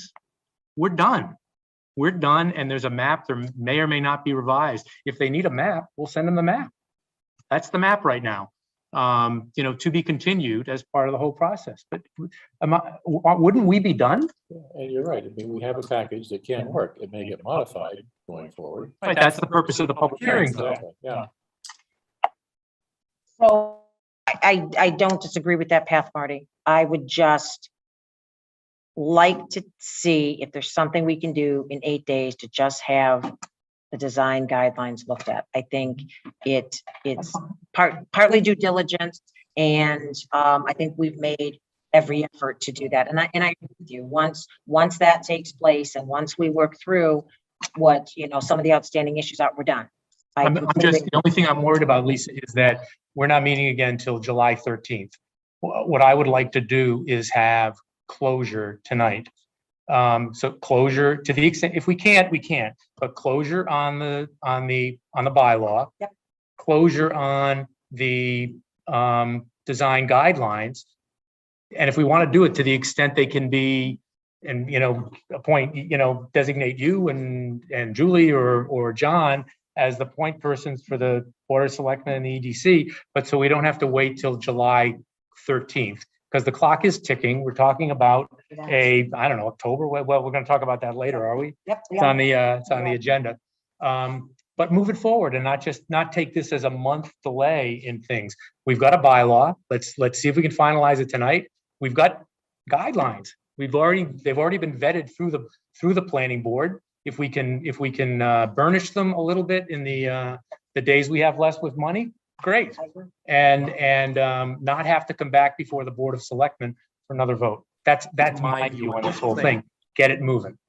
So I think that was the hope, Marty, was the whole point of tonight, was to be able to put to bed these final issues, take the document, say, this is a document we're going to bring forward for review to planning board. I think the design standards is almost separate from version 8 or whatever version we're on. I think it's separate. I mean, we want them to be in conjunction, but again, I agree with your point that if we can work with somebody and get something done and give me as chair the authority for the board to, if we get something, to just say, okay, we're done, it's part of the packet, and we move on. I completely agree with you. This has gone on for a long time, and we've all worked very hard together to try to move this forward.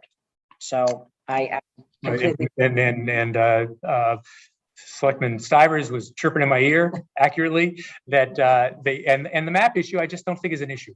It's just not an issue. It's not an issue in terms of getting this on the plate for public hearing. And in fact, we'll hear from folks as part of the public hearing, and presumably the bylaw may be burnished and amended from what comes out of here. Same thing with the design reviews, and same thing with the map. But that's the package. It's ready to go. Sorry, I know we kind of cut you off, so go ahead. Yeah, never let me get the microphone, Rob. You learn that lesson. I did not want to add anything more beyond the fact that it's oftentimes much easier changing the guidelines voted on at the planning board level than it is for zoning. And if we can fix the zoning, those guidelines will be much easier to adapt going forward than it will be trying to do zoning again.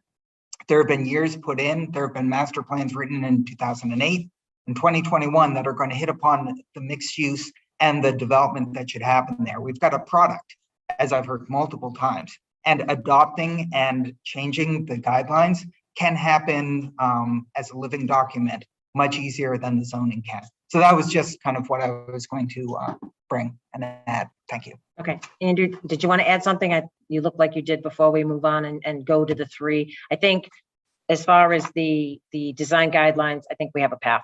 And go ahead.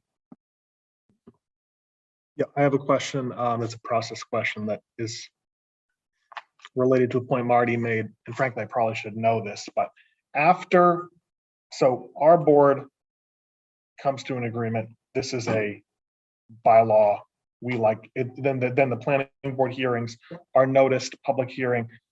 In the course of the planning board public hearings, can the planning board make revisions, line by line revisions to the draft and then say we support it, but with this revision? Or is it not amendable in the course of the planning board public hearing? My understanding is that's the point of the public hearings, to be able to take input and make changes as need be. Where you, I think, run into issues is when you get to the printing of the warrant, if you haven't taken the suggestions and the revisions that are done at that point, then you're looking at amendments on town meeting floor. Julie, do you want to add anything to that? I think that pretty much summed it up. So the planning board in the course of their public hearing would say, no, we want to change this, and then our board would take a vote on whether we support it as amended, and it would be. Yeah, it's similar to what happened through. Sorry, thank you. Similar to what happened through the process that we started before we indefinitely postponed for last town meeting. There were public hearings held, there were comments made, the planning board, and that's where we came up with some of the concerns that the planning board had that we worked towards addressing were through those public hearings. So yes, so there's definitely the time, and I think it's a matter of getting them. I believe the cutoff date, depending on when we go through with town meeting for posting, they would need something final if we went with, again, I'm just throwing a date out there, end of September with the postings that need to take place. You're probably looking at a mid-July. So it is imperative that we can move forward as much as we can. And that's why, again, this meeting tonight took place so we could input. Go ahead, Marty. I think, Andrew, Lisa, I think that a zoning article is proposed.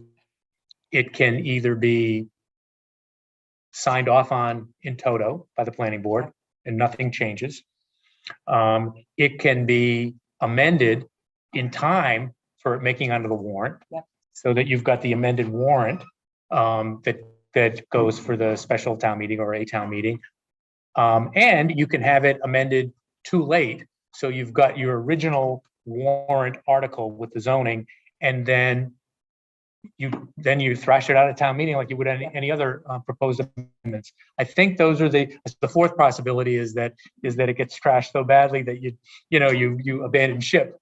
But I think those are the three primary responsibility, and Lisa's right. I think it's a matter of timing. And so that again reinforces the need to do this as quickly as possible.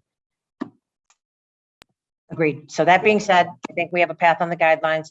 Let's talk about the 2,000, 3,000 for the establishment. It's under permitted uses by special permit, page 3. It would be 174-812 C1.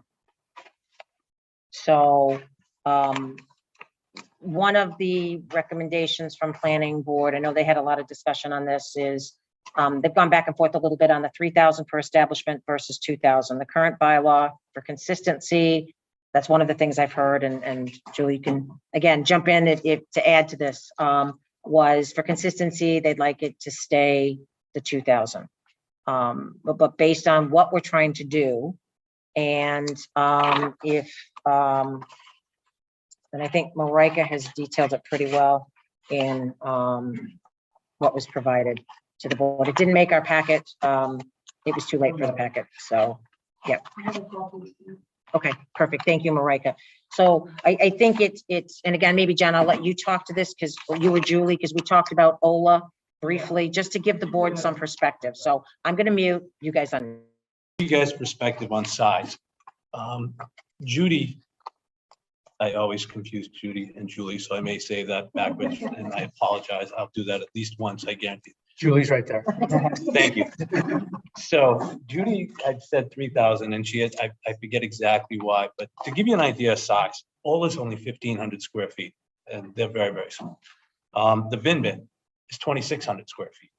And these are Tomaso's is much bigger, they're like 37, but Cold Stone, 1,500, and Starbucks, 1,600 square feet. Those are pretty small spaces to have any type of a retail in, especially like Ola. 1,500 square feet, even, you know, with the tent out, even that's what, another 500, that would put them over 2,000 square feet with just having the tent out. So I'd like to stay with, I think 3,000 is reasonable. I understand for consistency, but, you know, I believe it was Adam Costa that said, you know, you don't have to have consistency to it, but I'll let Judy, see, I told you I was gonna do it. I will let Julie speak on that. Sure. So the threshold, and again, this is a threshold per establishment as opposed to a threshold per building. So regardless, if there's, you know, if there's a building that's proposed, that's going to have to go through the special permit process and a building permit process and all of those things. So that is separate. So this is just for a particular use of an establishment. Whether the threshold for the extra level of review for the permitted uses only should be 2,000 square feet or 3,000 square feet. This was an issue when we first approached the planning board back 3-ish years ago now. And we thought naively at the time that, you know, a simple way to amend their mixed use zoning bylaw was to take the existing mixed use zoning bylaw that had a lot of very antiquated uses that were very out of date and not comporting with the 21st century or partly the 20th century, and add as a component of it residential use, so that a business and a residence could share the same building. But when the only other change that we made at that time that we requested of the planning board was a change to the threshold of the size of the establishment.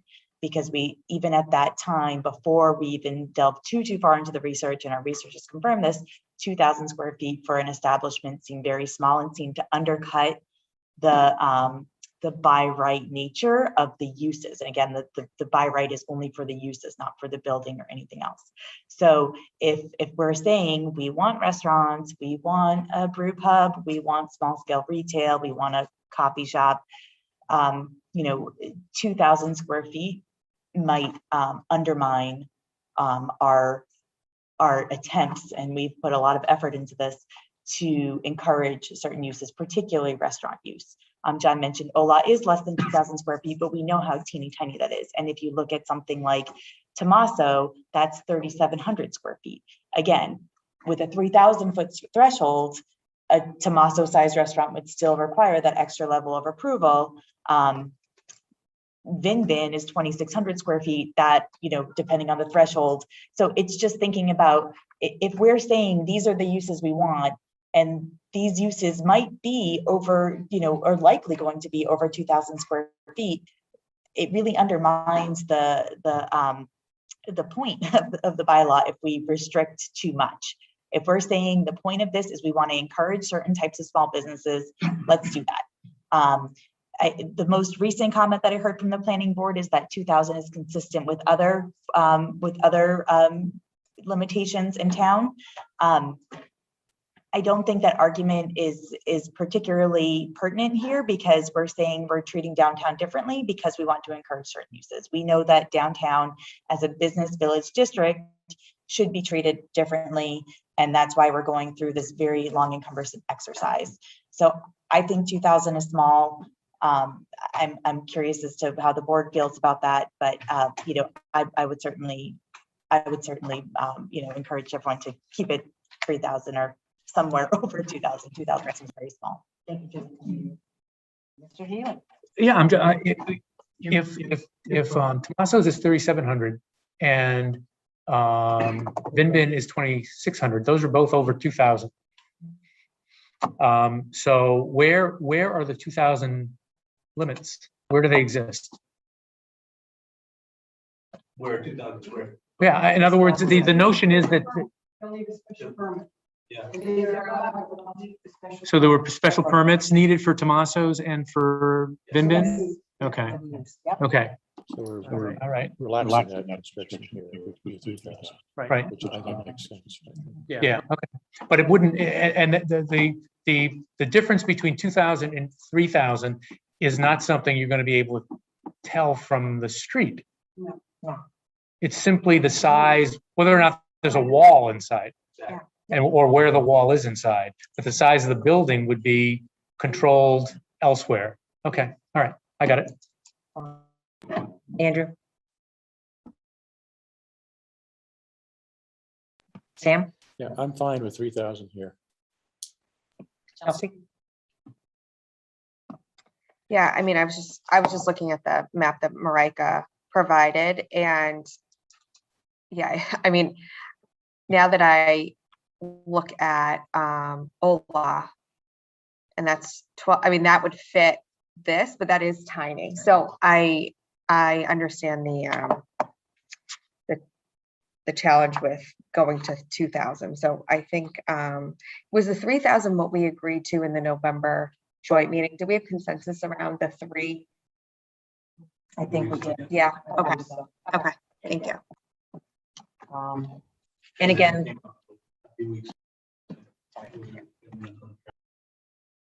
so again, we've kind of talked about it's got to go through a process. It's got to go through a planning board process, and I believe they have to write a report for town meeting as well. So let's go ahead, Marty. Yeah, I move that for purposes of the downtown district, what would this be, version 9? But for the one that we make our final version, that we adopt 3,000 square feet per establishment under C. What is that? Under 174.8.12 C paren 1, that we adopt 3,000 square feet. That's my motion. Second. Sorry, hold on, I think it's B, right? Permitted uses? Nope. Next page. If you go. So, No, you have it in wait, I thought we were talking about by right, or not? That is by right. Your permitted use is up to a maximum of the 3,000. Yeah. Special permits over And then 3,000. you would also make the same, you have the same square foot in C1. Oh, wait a minute. People have mics on and off. Sorry. So I'm gonna shut mine off. Andrew, go ahead. And then we'll come back. You would have the same figure in C1, right? C1 is what my motion was directed towards. If I've got the wrong section and subsection, someone tell me. I think that was my question. Okay, sorry. That was my question. I thought we were talking about permitted uses, and then whatever that maximum number is, then that would be the minimum number on C1.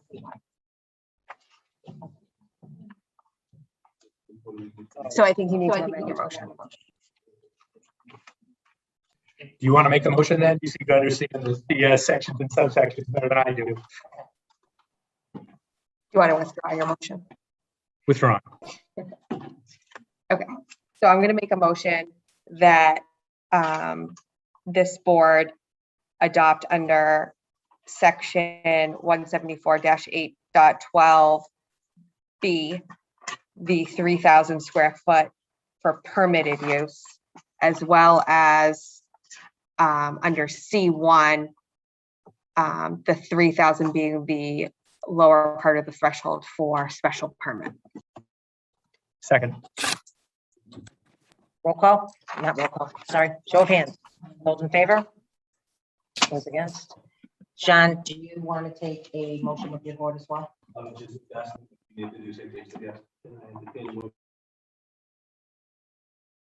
Make sure you have the mic on.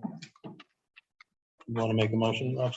Yeah, make a motion that the Economic Development Committee under section 174-8.12 B for permitted uses, have the number in there as 3,000 square feet, as well as underneath section C1 for special permit, 3,000 square feet. Do I have a second? Second by Chris. Any discussion? All in favor? That's unanimous. Thank you. One down. All right.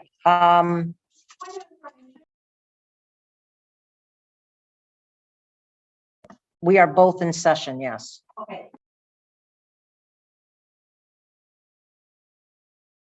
They did call the meeting to order at 6:30, Betsy. Yep. So the board, Betsy, We list it as review and discussion. It's how it's always been done in the past. We don't list necessarily as a joint meeting.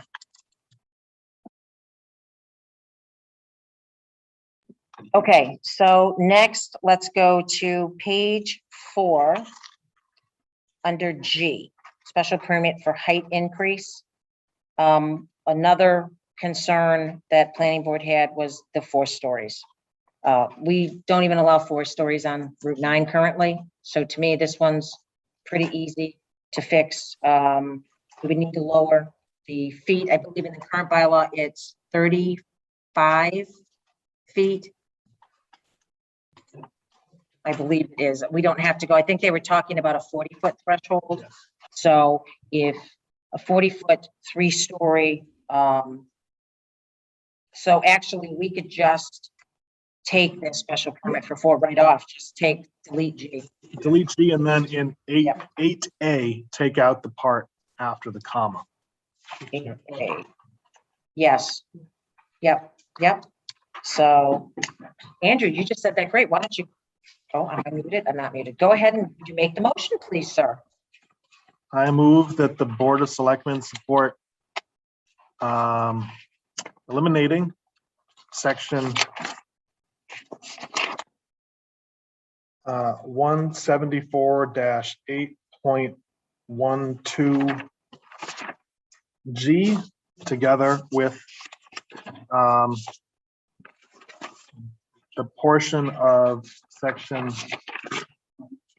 174-8.12 F8A after the comma following 3 stories. Second. Opposed?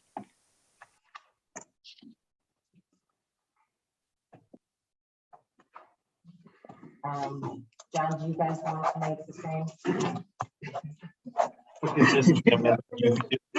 Second. Yeah. Yeah. So the EDC making zoning recommendation changes to section 174-8.12, section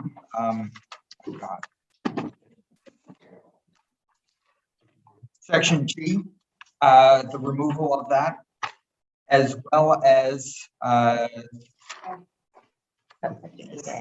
subsection 8A, the removal of everything after the comma, stories comma. Do it. Any discussion? All in favor? Passes unanimously. All right, that leads us to, what is my third issue? Yep, the FAR. So we've had a lot of discussion on this. I will say that when we had the joint meeting in November, we did reach consensus with planning board for 0.35 up to 5. I know some people would like to see it larger. I think we had a lot of discussion around that as well. I think that in the packet that Mr. Purple asked after this meeting, if we could get this posted online as well, because it didn't make the public. Oh, Andrew, your mic is open, sorry. Your mic is open. Sorry, thank you. So my suggestion would be based on the discussions we had and the level of discussion and where we had consistency. My suggestion, and again, this is only mine, would be to go back to where we were in November at a 0.35 up to 0.5. So that's a suggestion that's open for discussion by the board, but Lisa, I've actually waffled on this myself. I looked at the lot coverage numbers, and I think there are pluses and minuses with both, but I think that the FAR 0.35 with a special permit up to 0.5 actually does most of what we need. The only concern I have is that under certain hypothetical and I think pretty unlikely circumstances, maybe somebody could put together a sizable parcel and potentially create a large building on there. I think that's pretty unlikely. On the other hand, one thing that we might, I'm fine with starting with the 0.35 and 0.50, but as we go through the planning board process, maybe have a consideration of a sliding scale. So for larger parcels, you might want to cut back on that FAR some to limit the bulk and size of the structure that might be built there. As I've heard people express concern about that. But for now, at least, I think that 0.35 and 0.5 are reasonable way to go. Thank you, Sam. And again, it also has to go through the planning board public hearings as well. So, Andrew? Lisa, I think I support what you're suggesting here, for the sake of simplicity. There's only so much time we can delve into this. But I do think Sam makes a good point. Within the limited time we've got available, I support what you're suggesting here to go to the 0.35, maximum 0.5 by special permit. Mr. Healy? So moved. Thank you. Ms. Malinowski?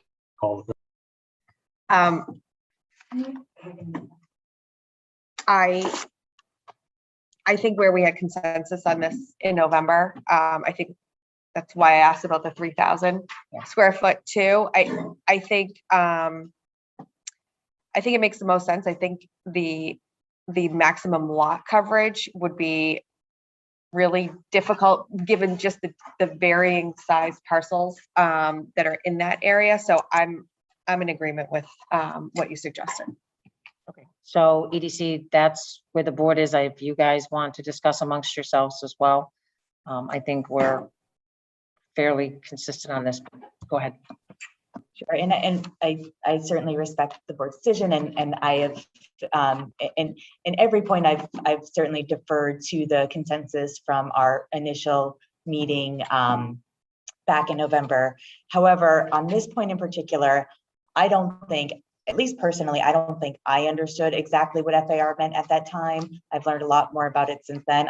I'd like to think that it's possible a lot of people didn't really understand what that meant.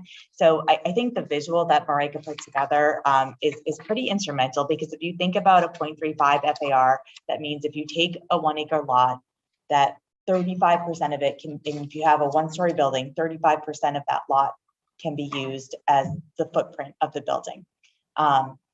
If you had a 2-story building, that means that only 17% of the lot is the footprint of the building. If you have a 3-story building, it's about 11%, right? So now you have what sort of looks like a skyscraper, a mini skyscraper on this lot. So you've got a big lot, and then you've got this skinny, tall building. I don't think that visually that's the look that we are going for. I also want to add that in speaking with Judy Barrett, she does not recommend FAR for downtown village districts. She does recommend a lot coverage, a lot coverage metric. And the reason is, she says that you can, we already have language in there that requires a certain amount of green space. Obviously there's park regulations and other things too. So the building size by its nature is going to be constricted out by other things. And again, I want to move this forward and I want consensus. I don't think a 0.35, I think that, I don't think that's the right number for a starting point. And, I would like to see a little bit more discussion on this, because I don't think that's the look that we're going for. I'll add one more thing very briefly, because, we're trying to, maximize the utility of the funding that we have available. We are meeting with a design architect who put together the renderings that we had previously put together a couple of years ago. And we're going to work with him, hopefully very quickly, to try to put together what these metrics would look like if they are maxed out. So we can show, because I know one of the points that some comments have been made are that the visuals that we put together a few years ago before we had numeric metrics are very beautiful, but do they match up with these numbers, these standards? So we're going to hopefully implement that to show what the maxed out standards would look like on a lot. But yeah, just can you mute just for a second? So another reason why I support the FAR is this has been pitched up along a small scale mixed use development. The original renderings that went out were small scale with green space, and I understand there's a 20% open space requirement in this. But when you start looking at some of these lots and what a 0.35 up to a 0.5 could do, it doesn't represent the small scale that we've talked about, the mom and pop bakeries, the little this or that. So, well, I completely appreciate what you're saying, Julie. I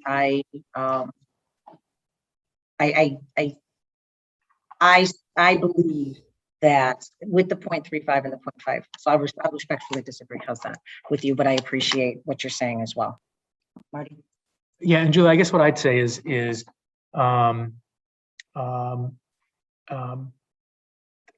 make a very good point. It's a point that can be made between now and the special town meeting. I'm not ready to, I think it's important, and we've been pretty consistent about staying with what we thought everybody had agreed to in the fall.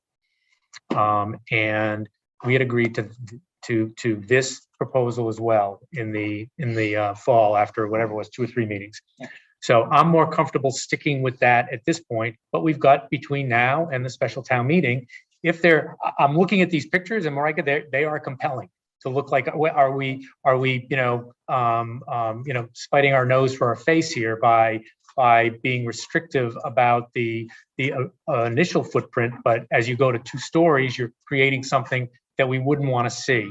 And I just don't know off the top of my head whether or not there's a way to address that from a language standpoint. That being I suspect there is. That being the case, I'm comfortable sticking with what Lisa has proposed, which is what was agreed upon after our joint meetings with the planning board in the fall. I guess that's where I end up right now. But we've got between now and special town meeting, again, the idea of this is to get it right. And we've got between now and special town meeting, if it turns out this isn't what's right for what we want to try to accomplish in the downtown district, then we amend it.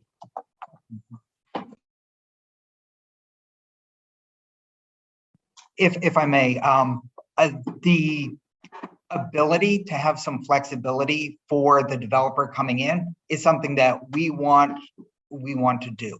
And so even though, there's a special permit component to it, at least they'll have the opportunity to make a proposal and put the burden on the planning board to make that choice. So I think, with the numbers that you had suggested, it actually makes sense.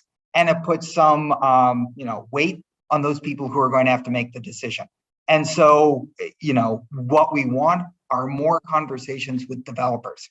And so if there are concessions for uses and by right things that we can give to the development community, it could start those conversations so that when they come in with something that's slightly different, we still have the special permit authority, the planning board, to kind of work on the town's behalf. So I think to your point, the 0.35 as right with the opportunity and flexibility to 0.5 might be the best scenario in this case.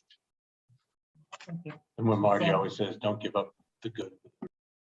Right. Sam, go ahead. Julie makes a good point. I understand that certainly. I also appreciate Marty's comment that we've got time to work on this. My concern is that with the lot coverage numbers that we've been talking about, I think you wind up with potential for substantially larger buildings on a particular parcel if you do the math. And that's one thing that I'm interested in making sure we guard against. So I think, again, to Rob's point too, it gives the developers options here, some flexibility in the planning board to negotiate with the FAR range. So I think that overall is a reasonable combination, not perfect, but to me, it's the best we can do in terms of what we're trying to accomplish. So I'm comfortable. Andrew, do you want to add anything? No. Okay, so I think we're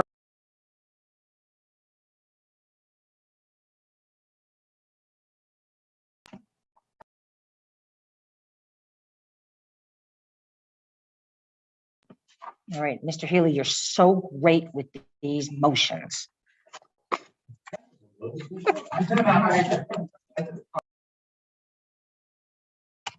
Maybe maybe I'm just thick on this, but the specific provision that we're talking about is not in here. That As stated, yeah. Because I brought one of the old drafts. Yeah. B5. Oh, under,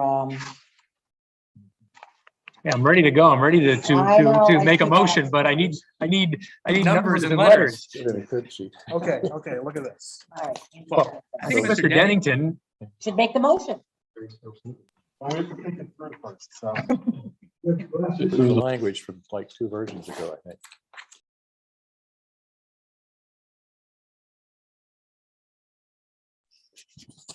Before I make a motion, I'm gonna just think it through here. So the maximum lot coverage, and looking at V8.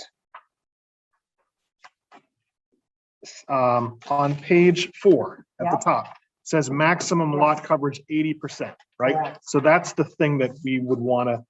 Right, we want to reinsert the language. Yep, so I am reading from, this is from V5. Yep. It says Judy Bear comments 2/22/21. Yep. PB comments from 2/11/21. Okay. The language there was, instead of saying maximum lot coverage, it said maximum floor area ratio, 0.35 as of right, comma, or a maximum of 0.50 by special permit from the planning. So that's what. Yes. And we also need to define floor area ratio, which we had the definition previously. And that's,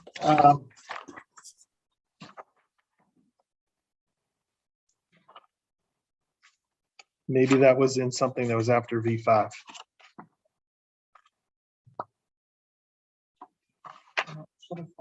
I think we want to define it, but maybe that's common enough that people know what it is. I'm not sure. I'm looking at a definitional section. I just don't, again, it is, there've been so many versions of this, and obviously we want to make sure we get it. There is a definition for floor area ratio with 4 subsections.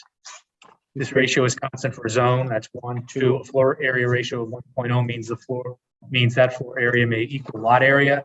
3, and FAR 2.0 means that the floor may be up to 2 times as large as the lot area. And FAR 0.5 means that the floor area may be more than half the lot area. Now that sounds instructive, not definitional. Yeah.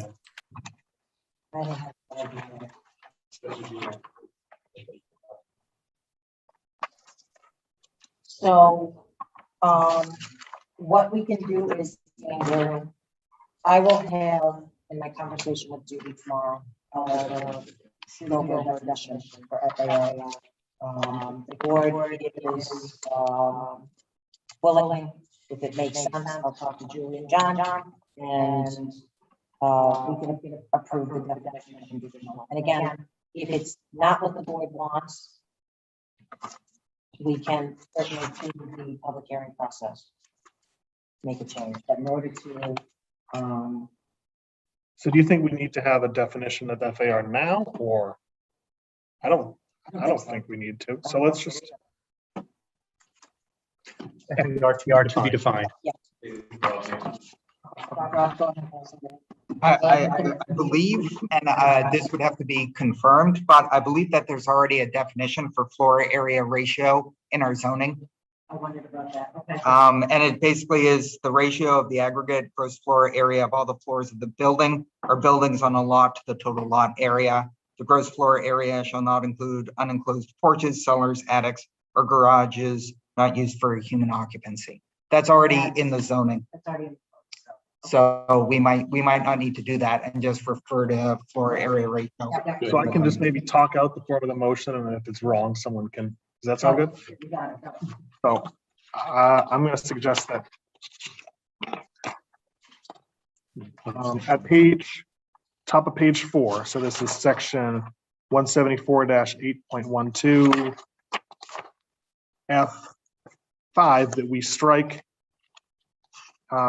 maximum lot coverage 80% and instead replace that with maximum floor area ratio colon 0.35 as of right, or a maximum of 0.5 by special permit from the planning board. Yes. Second. All in favor? Opposed? So. EDC? Well, we're gonna, maybe make a move. Uh, What he said. No. Yeah. Are we then gonna take these into are all these votes gonna be put into a new version? Okay. Yep. So I make a motion to amend the zoning bylaw draft 174-8, that period 1-2 for section F, number 5, and replace maximum lot coverage 80% with, floor area ratio, max floor area ratio, colon 0.35 as a right, comma, or a maximum of 0.5 by special permit from the planning board. Second.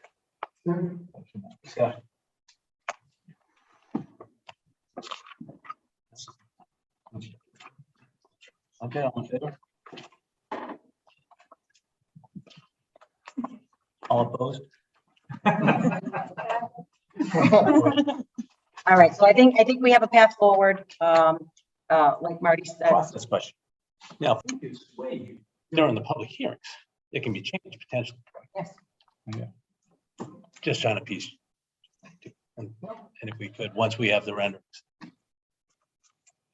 And as far as, Sam, go ahead. Can I ask another question? Am I assuming that we are also supporting the changes in blue in this draft that we got? Correct. It looks to me like what Attorney Costa recommended. I think that's very useful. Yes. So do we need to vote on that or? Certainly vote on that. Okay. That will complete the Yeah, document. right. So, Dan, you just made a very motion. Okay, I'll move that we support the changes made in the V8 version in the blue print to clarify several of the definitional issues here, as shown in this particular document.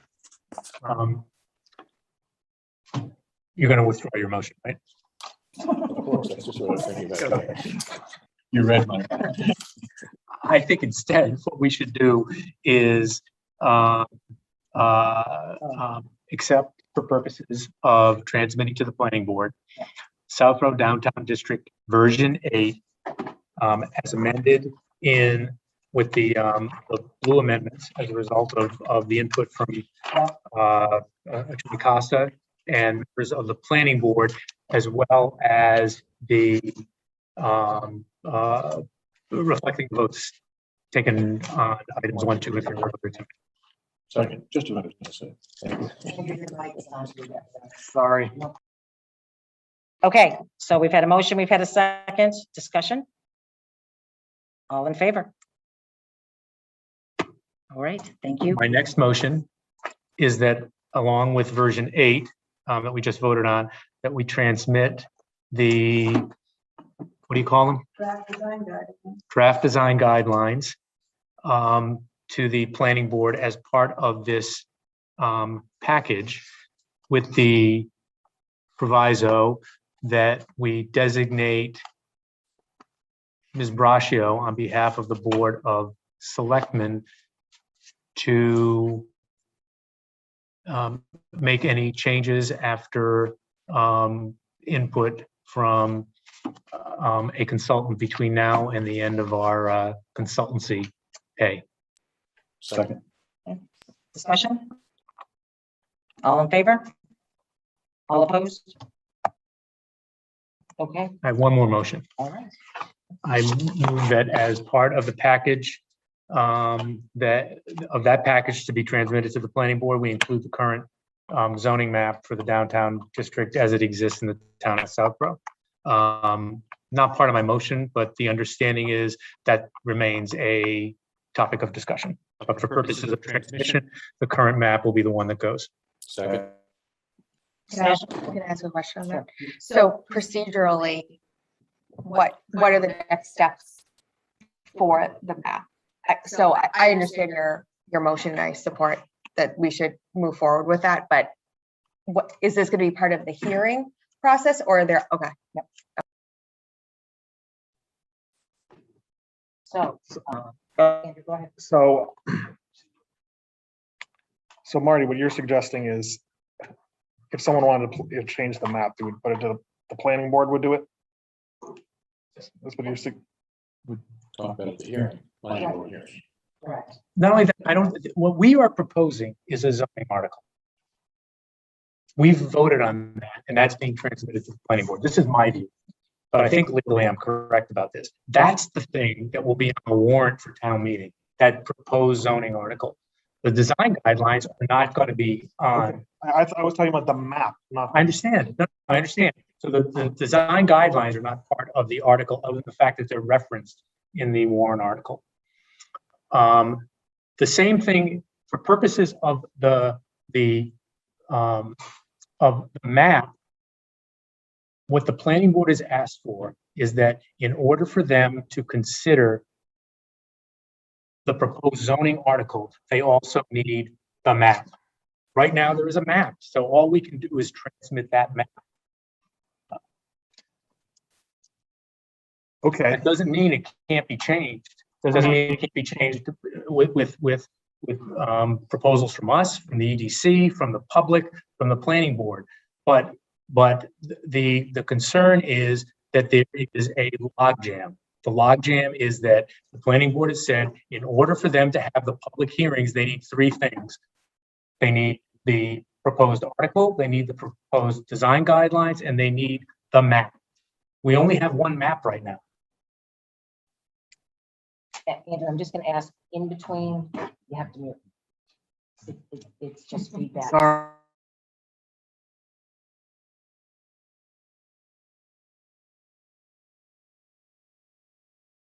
Well, I think, at a prior meeting, I'd asked how simple or easy is it to change the boundaries of the map. And if it really is just as simple as we could take this map right now and just. The problem is changing the boundaries on the map are easy, but changing them with the input from folks who are going to be impacted by it and other folks who might have a view, that's the more difficult thing. That's not something that's going to be done by July 13th. It's probably not something that's going to be done by whatever our meeting is in August. And I just don't want to see the process of review for the zoning article and for the design guideline held up because there has to be an additional ongoing process involving the map. It's going to be part of the public hearings. It should be part of the public hearings. I think that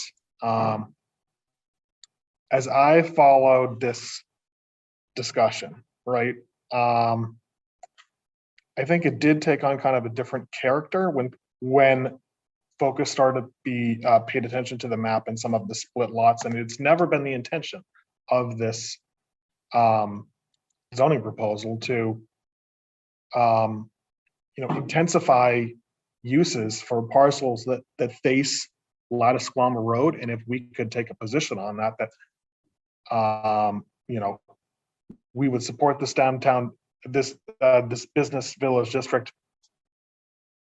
excluding the parts of the split lots that are in that southern part, I think that could help to build some public support for it. And in each of the votes that we've taken so far, I think we've been cognizant of how the visuals are important, particularly at the special town meeting where there's going to be PowerPoint and stuff like that.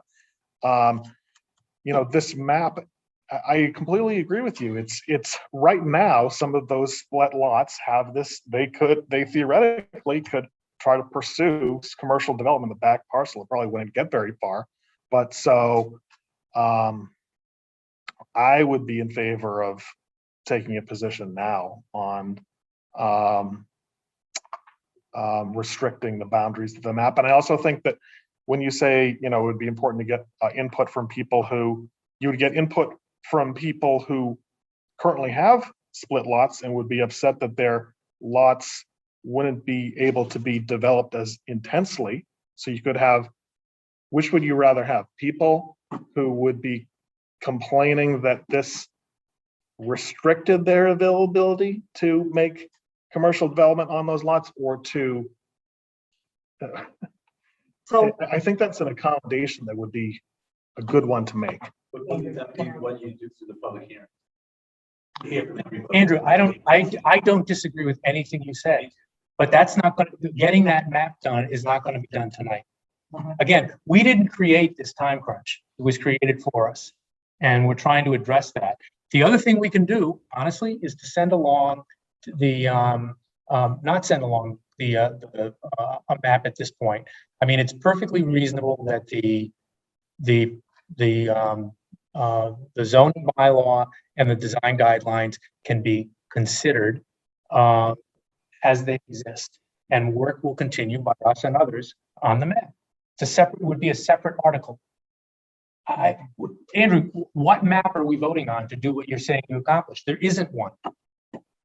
We could take it right here and just draw the boundaries and take out the split lots. So if I can just, Andrew, I'm gonna have you mute for 1 second. So, and John, you can jump in on this, or Julie. So EDC has had some level of conversations with some of the split lot owners, and the majority of them do not want to see a change. Is that incorrect? So for again, not having the homeowner here and to chop out part of their lot, I think is premature. That's just my opinion, Andrew. I think through the process, these homeowners will also have a voice at the planning board, as will other people have a voice that may have concerns about those lots. I think I'm not comfortable with the map is the map of what it is today. What they can do today is what they can do tomorrow with what we're submitting. And again, it's subject to change. John, go ahead. Process question. So I agree with you. Just want to say that, you know, with it, but my question is this, so we present this package now as is, leaving the map as the map is the map, because honestly, again, there's nothing really that can be done tomorrow with this bylaw that can't be done today with what we have written. So the map, regardless of whether this passes or not, in my personal opinion, needs to be addressed. That Dave may disagree with me, but the map is the map, and it needs to be addressed regardless. So going through the public hearings and with planning's going to hear, you know, the residents, the abutters, the stakeholders, everybody in town, and really get a good feel for it. Now, I'm assuming planning would then take charge of fixing the map the way that they want to, or at least I would hope, let them say, hey, we think this map needs to be changed to this. You need to get rid of these split lots, or they're going to do nothing with it, and they're the ones that need to enforce it. So I think my question is, so we'll plan, like, once we go through the public hearing, and, you know, I'm assuming residents are going to come out and say pros and cons. Who takes charge of rewriting that map after that? I'm assuming it's planning. I don't have an answer for that question. Julia. So Mr. Haley, you said that, you know, you're concerned about the map creating a logjam, and I think it already has. We have had a substantive bylaw that has been through several public hearings for months on end. We all sat through every other Monday. It continued on the agenda. Almost nothing of substance in the metrics or the design guidelines were ever discussed in any of those meetings, except for the map. It usurped hours and hours of my time, of everyone's time, of the board's time, for weeks on end, to the point where we never discussed it ever. And it's clearly an issue. And the message that we got from planning board was EDC, do something about it. We don't have the authority to do anything about it. So I'm feeling kind of stuck and feeling like this map issue is really undermining this efforts that we've all put years of blood, sweat, and tears into. So I don't know what the right answer is, but I certainly can't do it. I don't have the authority to do that. The EDC doesn't have the authority to bring a motion to town meeting, to bring an article to town meeting. We can't do that unless we did a citizen's petition, but that doesn't make sense either. So I really do. I appreciate Andrew's comment, Mr. Dennington's comment, because I think we do need some guidance on this path forward, because what's going to happen, we can send this package to planning board, but I guarantee, I mean, and it's not just at planning board meetings, it's been at our meetings too. They've been overtaken by this question of the map, and I don't know what to do about it, because I'm with John. I don't disagree, but I also completely agree with Lisa that it's very presumptuous to just say, we're going to change your property owner's map. And so until, unless the board formally reaches out to these people, we've done it sort of on an informal basis through folks that Marika has just known personally. But I really think what I'm hearing, and I heard Mr. Healy address this at the last planning board meeting too, there seems to be, the ball keeps getting kicked back and forth. And I keep hearing the planning board saying, well, you go do something about it. But to my understanding, and I'm not an expert in this area, but it's the planning boards, it should be the planning board that would change the map. And it seems to be an issue that they're very concerned about, because it's not just members of the public who have addressed it. The planning board members themselves have made this a very, very prominent issue in this whole debate. So I really am concerned that without some real, explicit guidance, that we're just going to continue to run around in circles. Go ahead, Marika. I just wanted to say that I totally agree with. Sorry, I want to make sure the public can hear you. Yeah. I'll just sit down here. I'm good. I totally agree with Julie. And I feel we've lost a lot of time where we discuss the map and not the bylaw. If you actually read the bylaw very carefully, we are proposing not such great changes. We're just allowing for by right uses in our downtown. I also want to say that split lots are common throughout the United States. They're very common throughout Massachusetts. It's not something unique to Southborough. And this bylaw that we're proposing doesn't change anything. It doesn't make developers be able to do things that they currently can't do. No one has come in and tried to buy those lots. Or I mean, there's like a whole, and I think Attorney Adam Costa during one of the meetings basically listed all the conditions that need to be met before someone can actually do something. So I think this whole map discussion should be not had during a zoning update bylaw meeting. We should, it's a completely separate issue. If the planning board wants to address that, I'm sure it's not just the downtown business village district. There might be, there are other areas. Route 9 has split lots. The other villages have split lots. They could go and have a look, and they should speak with the actual owners of the split lots, because I've spoken to 6 out of the 7 split lot owners. 5 of them don't want anything changed. 1 of them actually prefers to have their entire lot included in the downtown district. So we can't just go and redraw the map without their approval. But I think we should just shut down this discussion about the map and just, deal with that on a separate, in a separate topic. I'm going to have you mute, Thank Marika. So, sorry.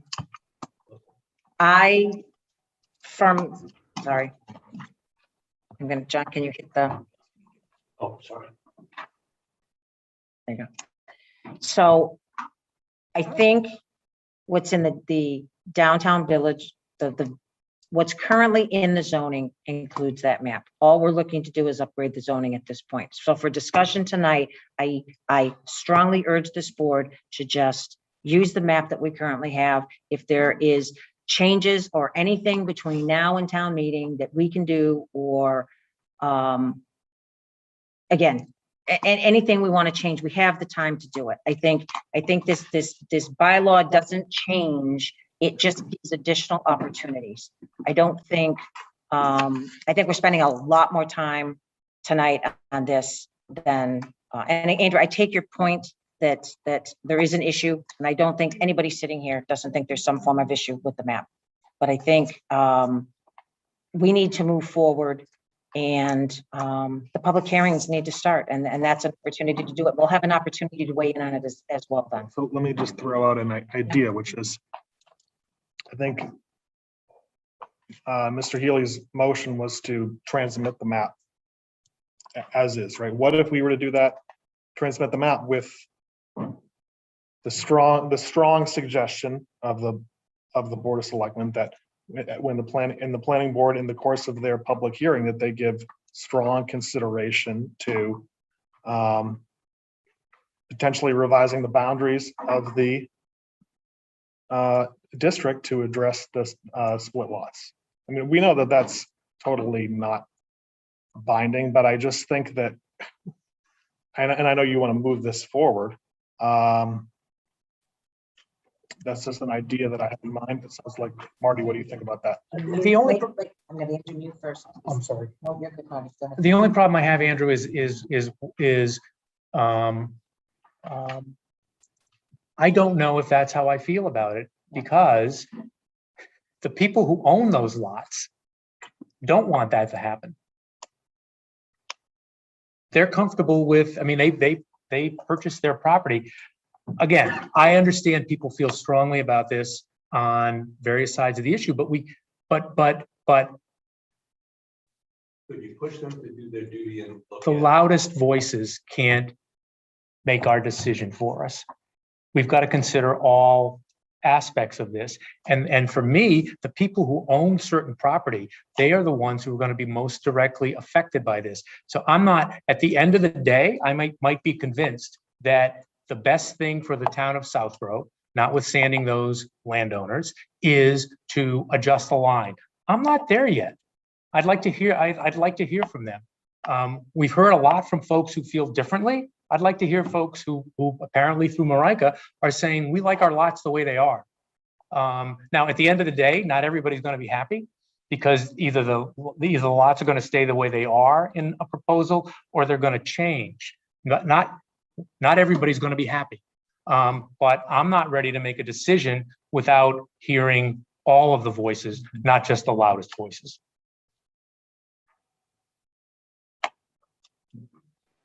I too want to hear more input through the process. Agreed. Right. I think, Chelsea. Yeah, I mean, I think I just want to make sure that the public hearings with the planning board are going to incorporate the feedback on this, but at the same time, we address, kind of I think we have one outstanding issue now, except for the map, with planning board, which is the 2,000 versus 3,000. But I just want to make sure that, in their email to us earlier today, it said they wanted the map addressed. So I think we need clarification around what the expectation is from this board versus planning board, and how the hearings are going to either address it or not. And if, is that going to fall back on us? And if it is, then I think I'd rather know that sooner than later. Go ahead, Betty. I guess I agree with you, Chelsea. I think the simple thing is to say that is to transmit this. I mean, there is a zoning article in there. As I said, I'm pretty sure there's a legal requirement that there now be hearings about that zoning article. I think that's a legal requirement for the planning board. They have to have those hearings. I would think, and we can reference this in however we transmit this in the email or otherwise, that we think it's important that there be continuing discussion about the zoning map, that we intend to do it, and we hope they do as well. Yeah. Period. I'm just suggesting is there a way that you incorporate just what you said there into the form of your motion, so that the transmission of this map isn't construed as some official position of the planning board that Of the Board of Selectmen. Okay, then what I just said, I will turn into all of that. So moved. I think you gotta. Second. You want to do it again? All right, Katie's head is spinning over here, so. let me see if I can recreate that. That the Board of Selectmen convey to the planning board the proposed zoning article for the downtown district as voted on tonight, along with the draft design guidelines as voted on tonight, along with the message that the Board of Selectmen are continuing review and discussion, including with landowners of the existing zoning map. And we anticipate that discussion of that map will be part of the public hearings regarding the downtown district bylaw that's being proposed. And the design guidelines is maybe modified through subsequent conversation. I'm leaving my motion as it is. Do we have a second? Second. Discussion? All in favor? Opposed?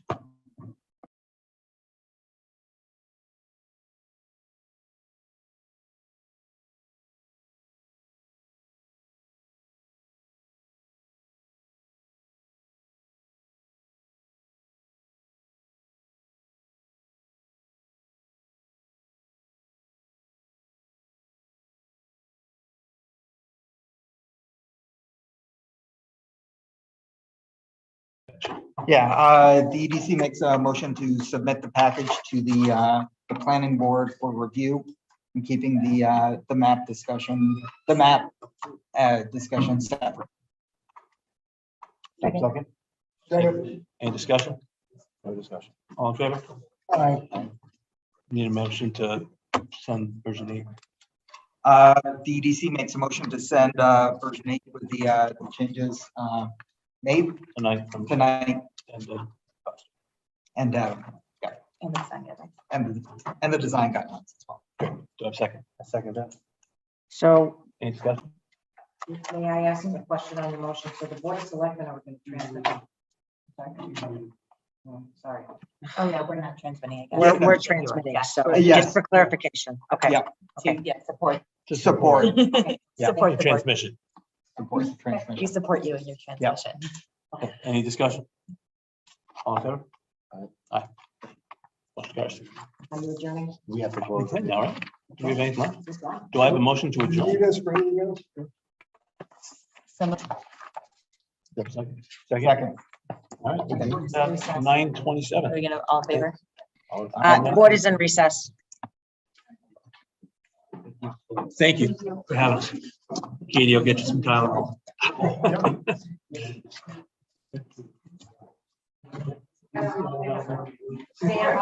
Sam and Andrew, turn your cameras off. Turn the recess, please.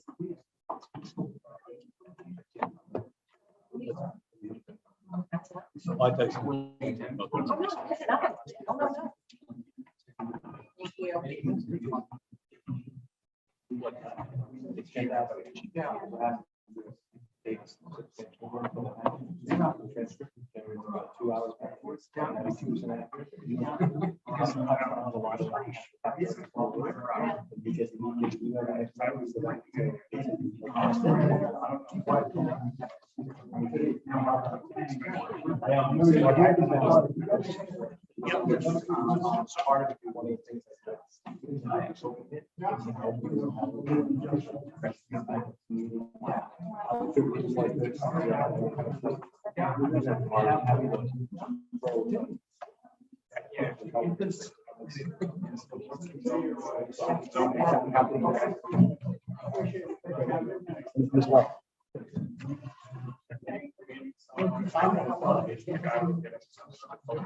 That's being used, but that may be because.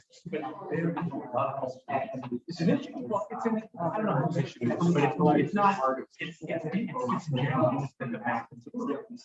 But no, so, but it should be in there. So, in terms of gardens, because.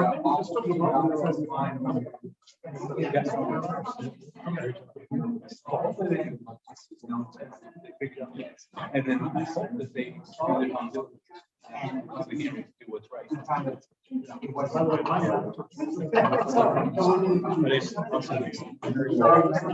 Lisa, thank you so much. Bye, Katie, good job. Actually,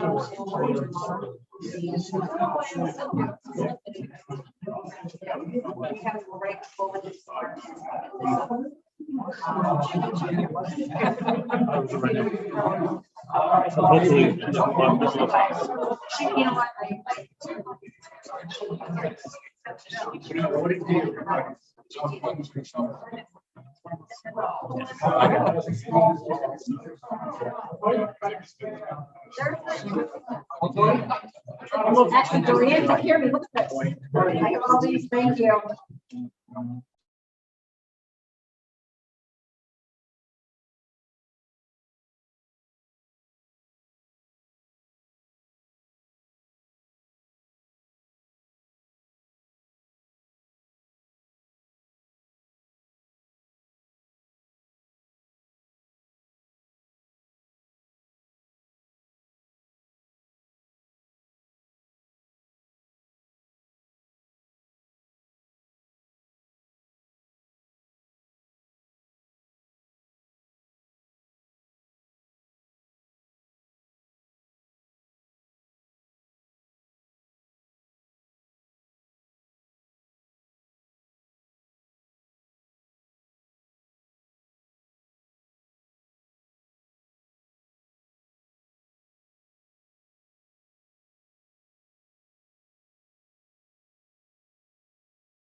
All right, welcome back, everyone. The board is back from recess. Next item on our agenda, review and approve charge for noise bylaw ad hoc committee. Mr. Stivers? I made updates based on our conversation last time. There's actually one typo in the 5th bullet point, and the first thing should be report on progress. But other than that, I hope that I captured all the comments, but if not, happy to do additional updates. Okay, we'll go down the line. We'll start with Mr. Healy. Yeah, excuse me, I'm sorry. I had one typo. And I'll find it in a second. I'm fine. I agree with Mr. Stivers. He did incorporate at least the things I remembered from our discussion, but I thought I found another typo while you're talking with other folks. I'll take a quick look again. Okay, thank you. I don't have any comments. Thank you, Sam. Good job. And the concerns I had, they're all reflected in this revised draft. Mr. Healy. Yeah, what was your typo? 5th bullet, providing periodic reports on progress. That's the one. Providing periodic progress reports. Okay. I think that's what you meant. Okay, that was the same typo. Ms. Malinowski. So we had a Board of Health meeting earlier today, and I gave an update on this charge as discussed by this board last week. And the one thing that they brought up that I struggled with, and I told them I'd bring it back, but I don't think there's a way to do it, but I just want this board to be aware. There's a concern with that the Board of Health members, so there's 3 of us, that none of us are at a point where we can actually participate in this committee. Although the Board of Health will have a ex officio on the committee.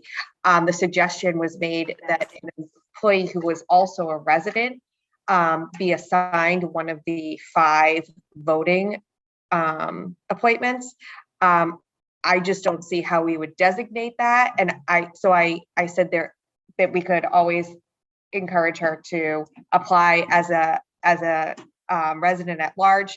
I just wanted to make sure that this board was aware and that you didn't have any other ideas to accomplish that. The other thing that I will say that I mentioned to them was that it's the genesis of this select board that we put this together based on information given at town meeting, and that we do understand that Board of Health has enforcement related to noise and such, and that, obviously we would take their opinion on whatever was presented by this committee. So I felt comfortable that we could leave as is, but I just wanted to bring it up here.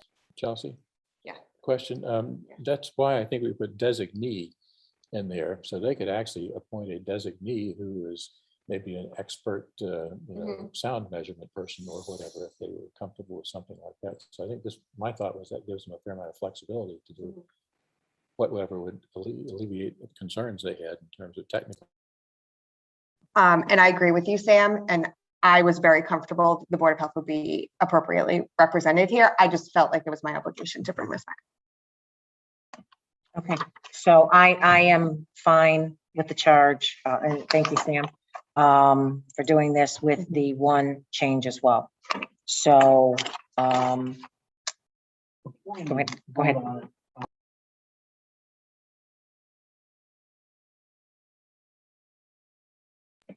So I was going to go there after we approve the charge. We would put this out for volunteers to step forward, and we would bring people in our meeting on the 13th, because this kind of plays into another one of the items that maybe not that yeah. So we would seat people and bring them in for interviews and seat them on the 13th so they could start their work. I mean, the intent is obviously that the timing objective no later than annual town meeting. So to give them the opportunity to get started and organized. That's my intent. Okay, that being said. I So- move to, that we approve the noise bylaw ad hoc committee charge as proposed with the single amendment. Second. Thank you. Sorry, Mr. Purple, if we could put forth an effort to put a call out for volunteers on this to schedule for that meeting. Thank you very much. Yeah, we'll get that out tomorrow. We'll try and see if we can do appointments for the 13th. Okay, great. Thank you. Next up, review and approve new charge for the capital committee. So we had discussed this at our last meeting. One of the things I had talked about with the board was potentially lowering the number to 5 based on some uncertainty, concern with changes that may be taking place with advisory and potential quorum issues they may end up having. My understanding is they are losing 2 members. That's my understanding. So I did speak about it with the board, and one of the things the committee talked about was if we lowered it to 5 to kind of get through fall town meeting and then raising it back up. But another comment was made by another member that, we did have people step forward to serve, to fill these positions. So I would recommend, and again, this was based on feedback from last night as well, that we leave this at 7. The only change that they had requested to this is under the second bullet point in the absence. Third line down, projects falling under, instead of oversight, we wanted to change that to collaboration, because that's really what this is. It's collaborating with what's coming after this in our next discussion. It's collaborating with CPC, who has oversight authority, but it's a collaborated effort on trying to work together to provide some help as well. So that was the only change that the capital planning committee requested, was change oversight to collaboration.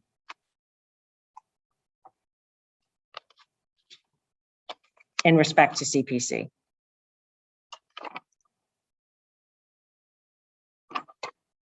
Any comments? I'm fine with it.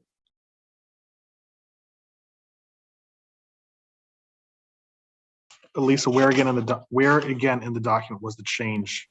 Okay, Andrew, so if you go down under the charge, the Yes, second bullet, because one is Xed out, but in the Yes. immediate term, in the third sentence, it says in the second bullet, projects falling under the collaboration of this committee will specifically be decided as part of or immediately following any town meeting appropriation or vote of the Board of Selectmen based on a recommendation from the town administrator.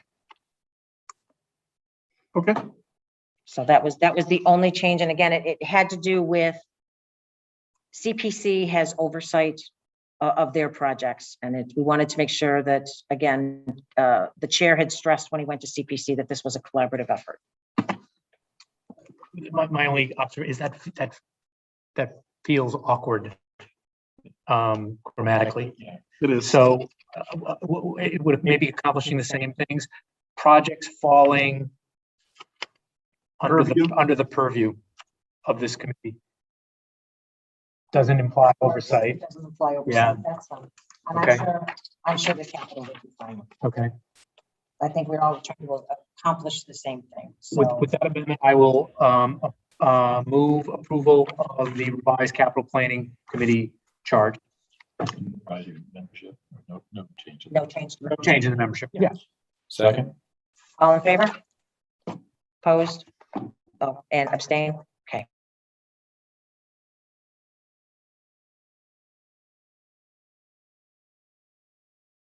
Sorry. That takes us to D, review and approve capital planning recommendation for oversight. There was a pretty self-explanatory email from Mr. Malinowski that was in the packet specifying the 3 projects, the townhouse, the fire tender, and the library renovations. There was some discussion about Calander, but Recreation wanted to have a discussion on that. So this is what, and I think Jason made clear, CPC was on board with some level of oversight on these projects. So that's what, according to the charge, is the request. Comments?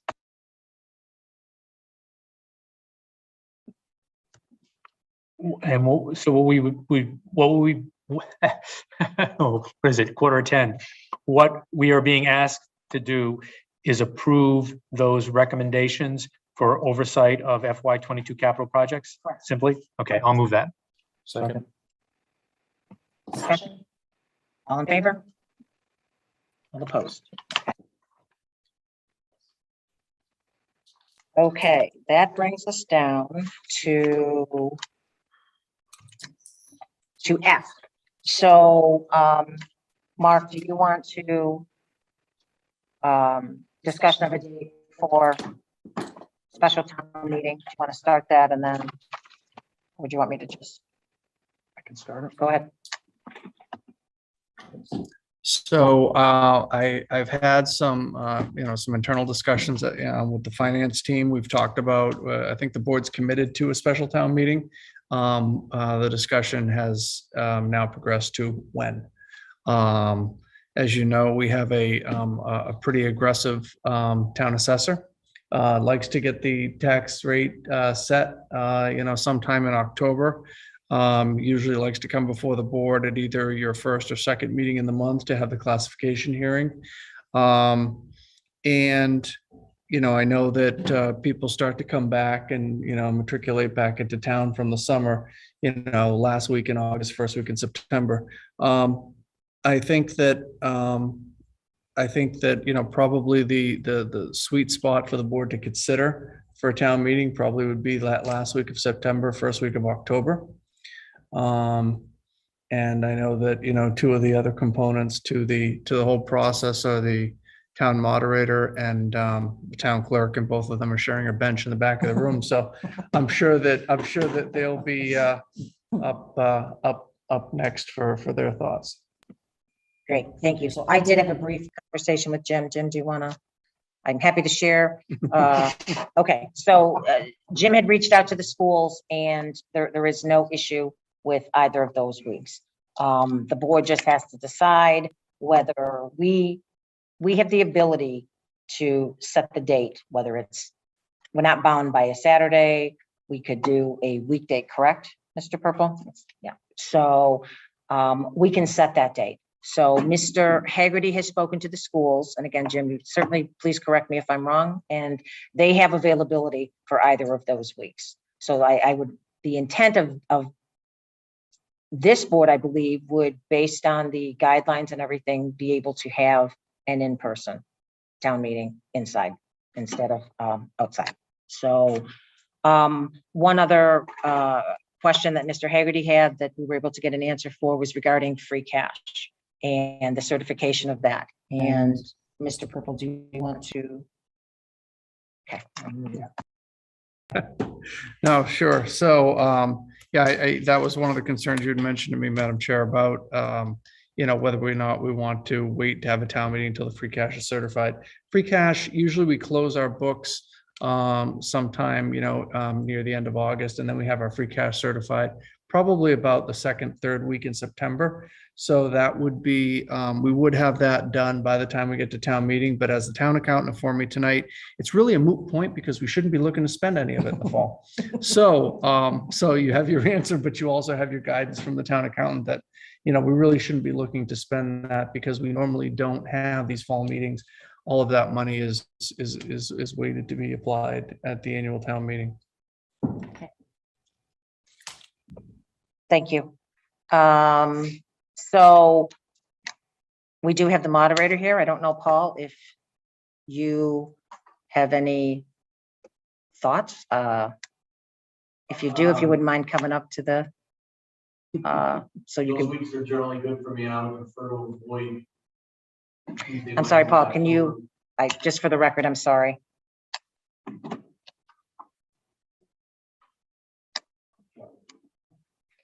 And I will mute and you can hit the space bar.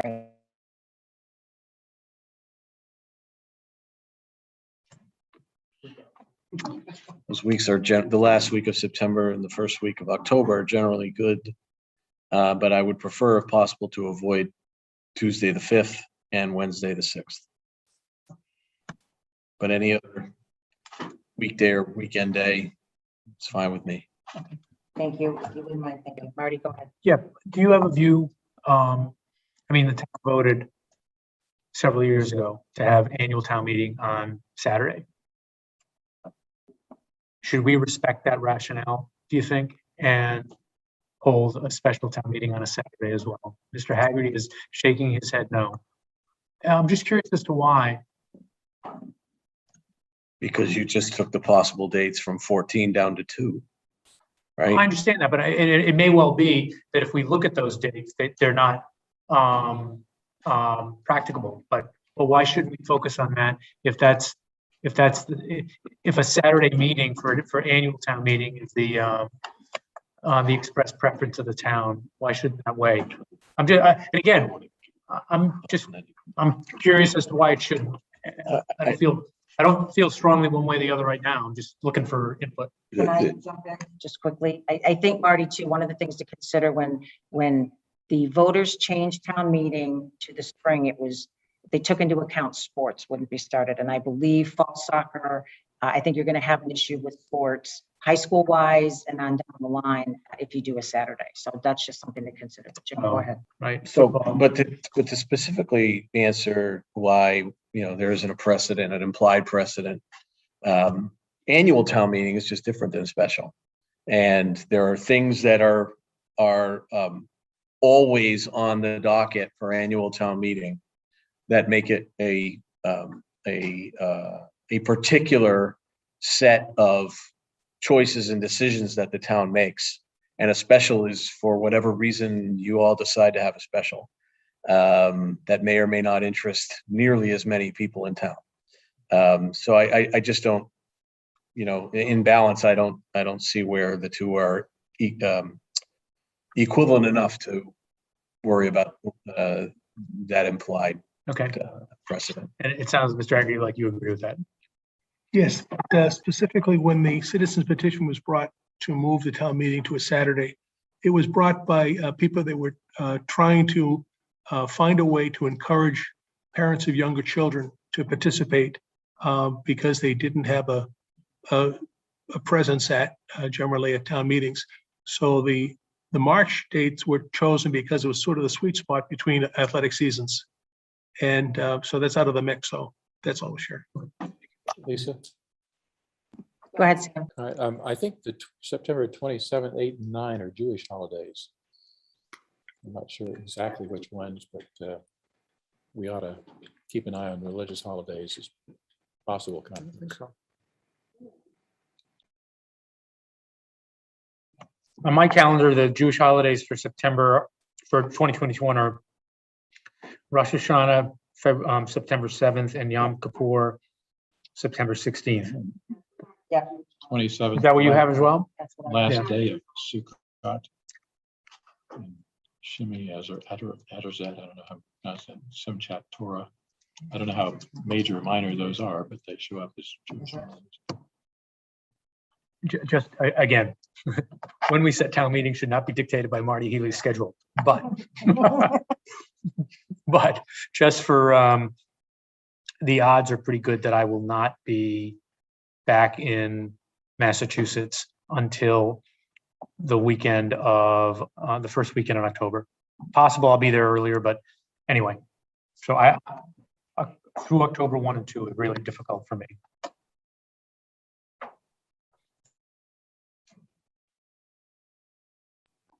What day of the week are we looking at? So we could do the last week in October.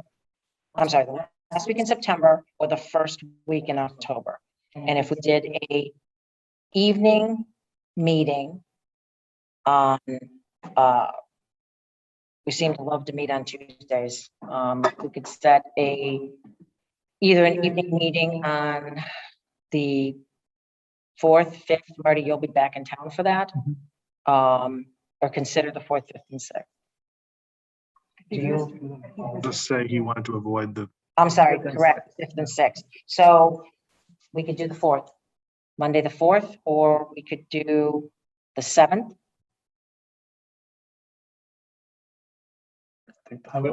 Again, having blocked out the entire month of September from my schedule, I'll obviously make myself available any of the days that first week of October. I think on Monday it'd be a I better think so. Thursday. That's what I'm thinking as well. The expectation is that this is a one night meeting, right? Right, I mean, we set the course of what we're going to put on it. At this point, we know the downtown initiative is going to be on it. Yep. And I think there might be some, as we had talked about, again, I don't know if Board of Health will have something they may have on there, but Andrew, I don't anticipate a full course of a day as we normally do. It would be a much lighter schedule, so. Okay, the point, Monday. The point.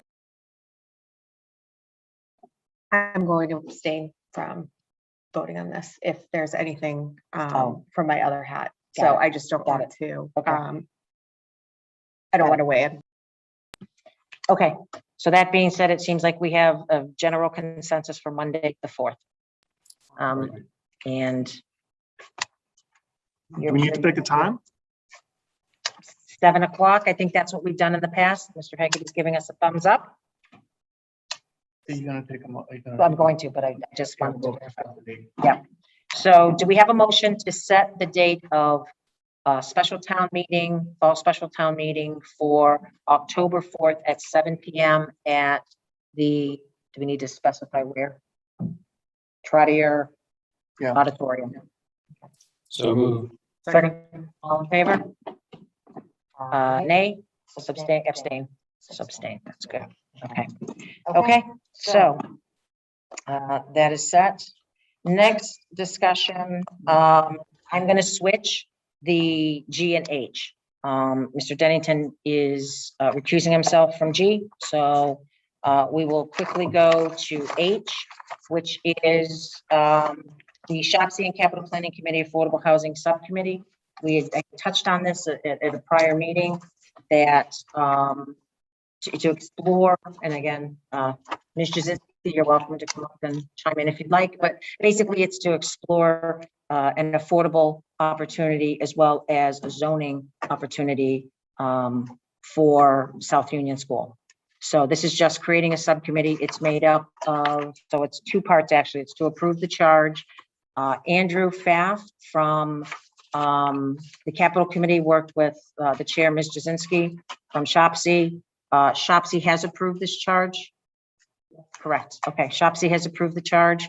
So that would be the first thing that I would be asking the board to do. And the membership is made up of 5 members. And I think it's pretty self-explanatory unless anybody has any specific questions. How, if at all, does this relate to the aftermath of the South Union, the bid that we got last time, and no relationship? It doesn't, other than, I think during that process, the town taxpayers were pretty vocal about, wanting I think the directive was pretty clear, let's say that, to explore this possibility, and that's what we're doing. Just as we had done before, we're exploring a possibility. So Lisa, are you looking for a motion to approve the Shopsy Capital Planning Committee 21 Highland Street Affordable Housing Subcommittee as proposed? Correct. Then that is my motion. Second. Discussion? All in favor? All opposed? Okay. Sorry, the second piece to that is the appointment of the committee members. That's in your packet as well. The 2 representatives from Shopsy are Tom Bisful and Alex Frisch. Jesse Stein was appointed, approved last night by Planning Board, and Andrew Pfaff and Joe Palmer were voted on and approved by the Capital Committee to be the representatives. So we just need a vote to appoint those members. So moved. Second. All in favor? Aye. All right. Thank you. Last item on the agenda is the discussion of council appointments for town special labor.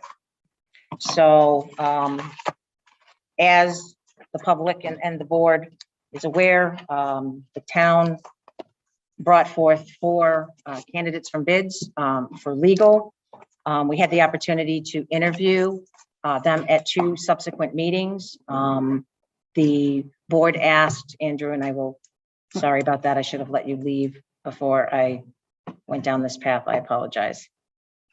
All right, note that Selectman Dennington has left the room. So again, so the board gave a specific list of questions to all of the candidates, and so the discussion tonight is kind of where we stand, kind of see where we're at as far as first thoughts based on the interviews that we had, and again, see where we're at and go from there, and have a discussion and hopefully reach a consensus within the board. So that being said, I am going to start with Selectman Healy on his thoughts on this matter.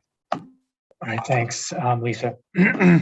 I get just very, very quick context, which is we've been talking about this for 2 years now. I think it was first brought up, I think, by Mr. Stivers, right after he and I were elected in whenever that was, in seems like longer than seems like longer than 2019. But anyway, and we tabled it back then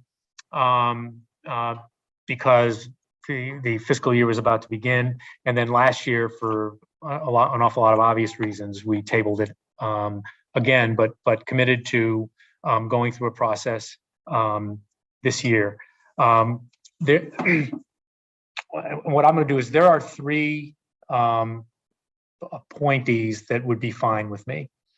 And the one that isn't, I think they struck me as terrific lawyers, but the folks in the West Group, they just didn't feel, in terms of their experience and the like, it was, to the extent it was in Massachusetts, it was much more city than town, although there were a couple of towns, and an awful lot of their answers, focused on Nassau County in New York and places like that. So I just, particularly given the quality of the other 3, I just didn't see. It was easy for me to applaud them, think they're terrific people and a very good law firm, but I just didn't feel they were a fit for Southborough. Of the other 3, and I don't bury the lead, my favorite is the Tallerman and Mead. Mr. Semino spoke earlier about compelling reason, and Paul, I actually disagree with you on that. No, I know, and we agree to disagree. The reason that I thought this process was important was because of the fiduciary responsibility we have to the town. I think that whether it's every 5 years or some years, the town should go through an exercise like this. And I went into it with a completely, I don't want to say open mind, I'd say kind of a blank mind, because I didn't know who we would get information from. I didn't know who the applicants were. I didn't know how the process was going to play out. During the course of the process, I mean, a couple of things really struck me. Number one, I really was affected by the difference, and there is a difference between a solo practitioner and a firm, even if it's a small firm. If you look at, for instance, the Tallerman firm, the number of communities they represent was 15 or 20. I mean, a sizable number. And obviously that gives a breadth of experience, a breadth of things that they've addressed, but it also, from a financial standpoint, it gives the ability. I thought one of the most interesting things in the packet, and obviously we asked for writing samples, I thought the most interesting thing were the advisories they sent out to the cities and towns they represent. And when you think about it, one of the reasons they're able to do that is because the cost of doing that is absorbed across 15, 20, some other additional towns. And as a result, that is a service that is provided by, again, a firm that represents that many cities and towns that would be at least incredibly difficult for a smaller firm, a sole practitioner, to accomplish. I went through in great detail the legal materials that were submitted by, I'm not going to talk about the West Group now, even though I thought their stuff was very good. But obviously, I've been very impressed by Mr. Cipriano's materials over the years. Was very impressed by the materials produced by the Petrini law firm. I will say the circulars had something to do with it. Again, the breadth of documents that were presented to us by the Tallerman firm, I thought were at least as of high quality as the others. But again, I really was struck by the breadth of what they bring to the table. Let's see, a couple of other things. They're the least expensive. They're the least expensive. I mean, I really liked the option for the fixed cost. And if you look at what the costs have been for the town of Southborough historically, it's not an enormous difference, but it's between $10,000 and $20,000 in what we've paid the last few years. Now, who knows? There could be some exceptional thing, and if we end up going that route, it could end up being more than $84,000. But that fixed amount, I think, is compelling. Also, as part of their bid was the included within it is the attendance at 3 meetings, not necessarily our meetings, but other meetings during the that struck me as obviously something they've developed over the years and representing a number of different communities. And I found that to be an important part of their bid. Let me see, what were the other things? The other, and this was true of, it's kind of funny, when I graduated from law school a while ago, about 20%, 25% of my class was women. And now, 50% of the law school classes are women. I don't think the town of Southborough has ever had a woman represented.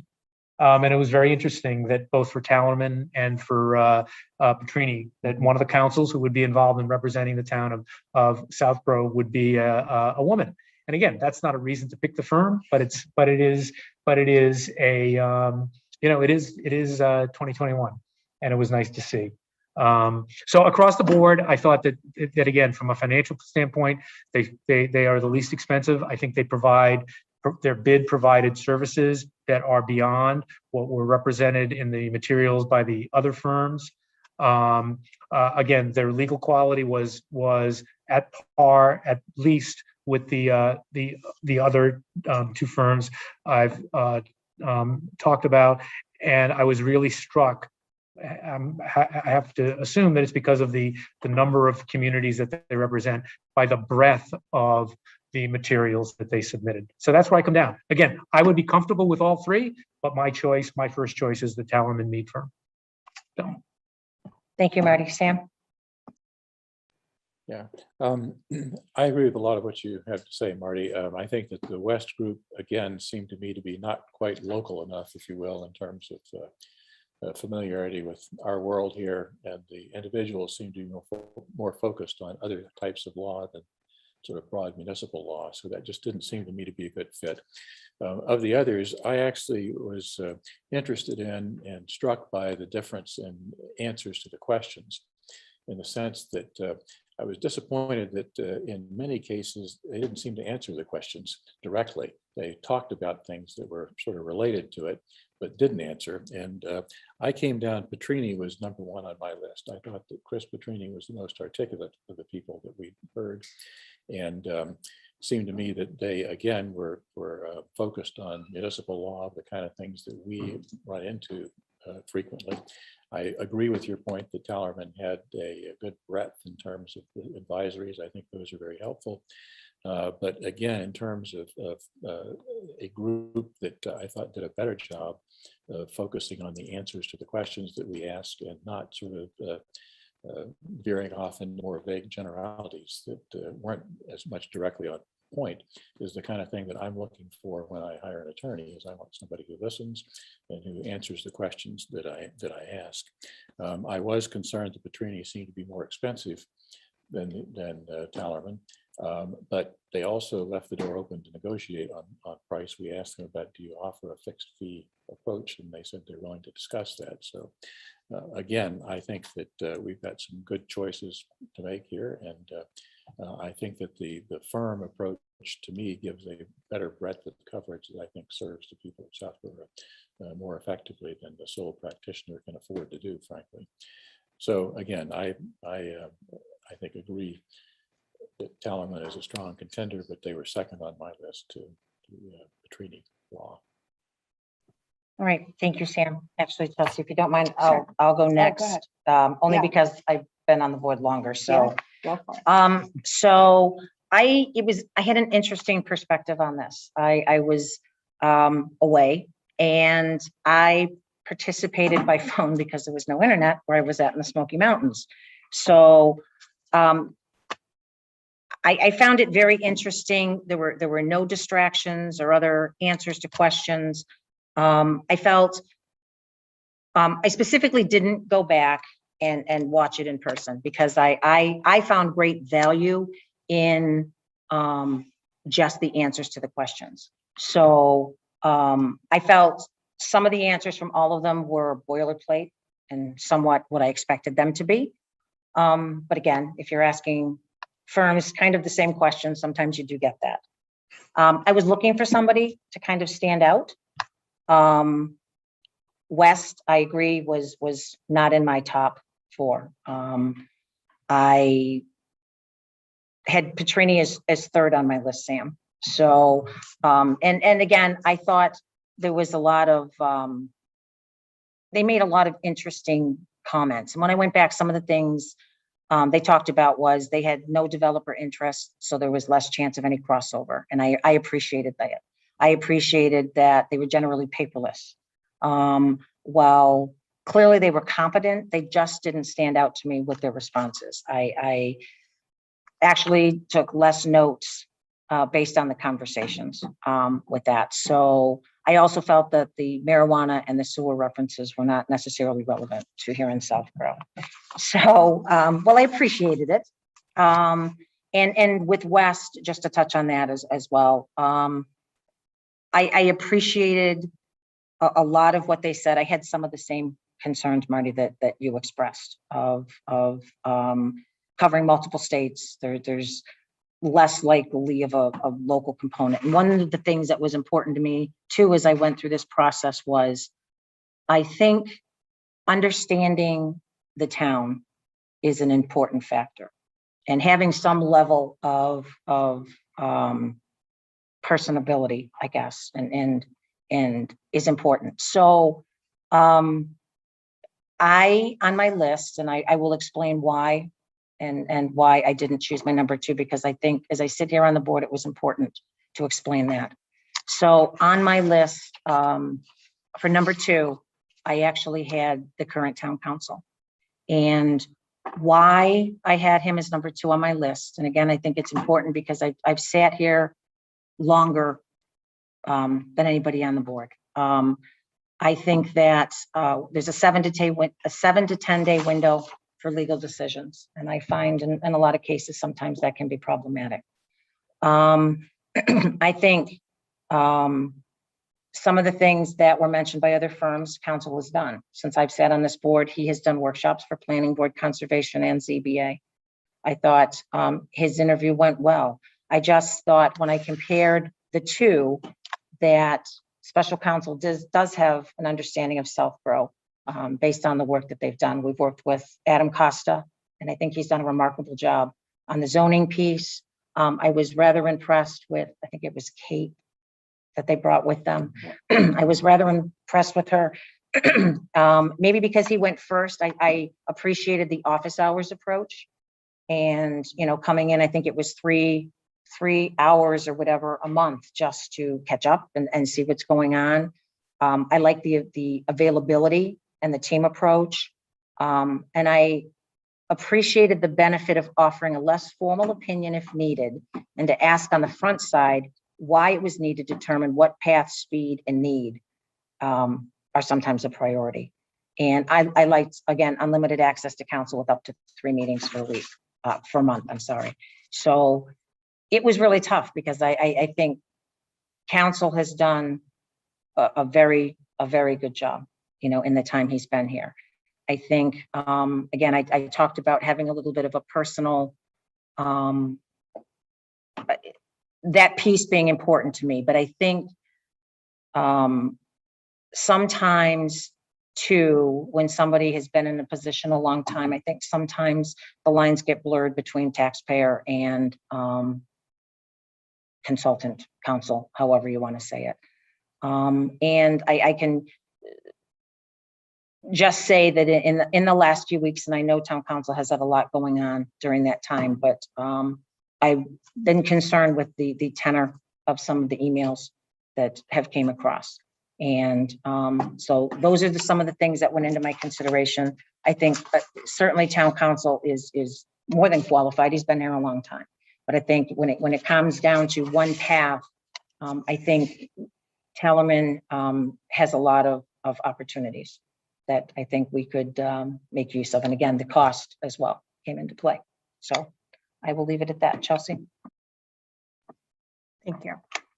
So I fell out a little bit differently. So I actually had Patrini as my fourth pick. And the reason for that was I didn't personally feel that they knew Southborough well enough for me to have a comfort level that they were going to be able to come in and do what we needed to have done. Wes was my third. I had similar concerns, so I'm not going to repeat them. And so then I was between Tellerman and Cipriano. So what I did was I re-listened to both interviews and I kind of created a grid for myself. And, you know, some questions I thought were answered better by one versus the other and kind of back and forth. I do have a lot of respect for Attorney Cipriano, and I think he's served the town well for the amount of time that he's been here. So I didn't want to take away from kind of the successes that he's had here. So I think what it came down for me is I like the flat fee proposal. I like that the deadlines are driven by the town. So, you know, we have an issue, we need to hear by, you know, we understand it's a tight timeline, we need to hear in 3 days. You know, I think there's that option. I also like the office hours. I like the breadth of their education options. I don't think that they talked about that specifically in the interview, but it was in the RFP. And then on the Aldo side, I know that he provides a quarterly report to the town. So it's not as often as what we would get from Tellerman, but I do recognize that he does provide that. I think that he's done a nice job, at least while I've been on the board, with tax title issues that we've had, and also dealing with Stockwell with getting that piece of real estate off. So I think, and one comment that I'll just piggyback on Marty's point with the kind of the news flash or updates that, you know, it sounds that we got examples of. I look back to my first quarterly meeting with Attorney Cipriano, and I had requested an update to the COVID response from a council perspective, and he provided it, but we were charged for it, and I guess I was a little taken back that this just didn't already exist. But I was like, okay, so I guess this is how it works. I mean, obviously I was new to the board. So now that I have seen Tellerman's examples of that, I'm like, oh, it does exist. I think this is one of the benefits that we would get from going with a firm that has a lot of other municipalities in it. So for me, I think it came down to the timing of being able to provide responses, the information that we would be able to get because they've serviced more towns, the still having the individual relationship because they're not as big as other firms like West. So I toyed back and forth with the idea with Tellerman versus Cipriano, but Tellerman came out as my number one. All right, thank you. I just want to add one thing, Chelsea, and I'm glad you brought up Stockwell. I had it down. I wanted to mention how much I did appreciate all of town council's guidance and support through the Stockwell process. As a layperson coming in and not understanding, I think he gave some amazing guidance, and I tremendously appreciate that. And I think I said that in the Affordable Housing Trust meetings as well. It was very instrumental in getting everything done and getting the house on the market quickly. So I was remiss. So thank you, Chelsea, for mentioning that. So, Mr. Stivers, As I said, Tom was number 2 on my list. I can live with that, so I support that.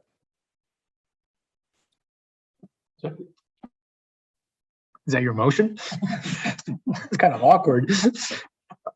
I'll let you make the motion.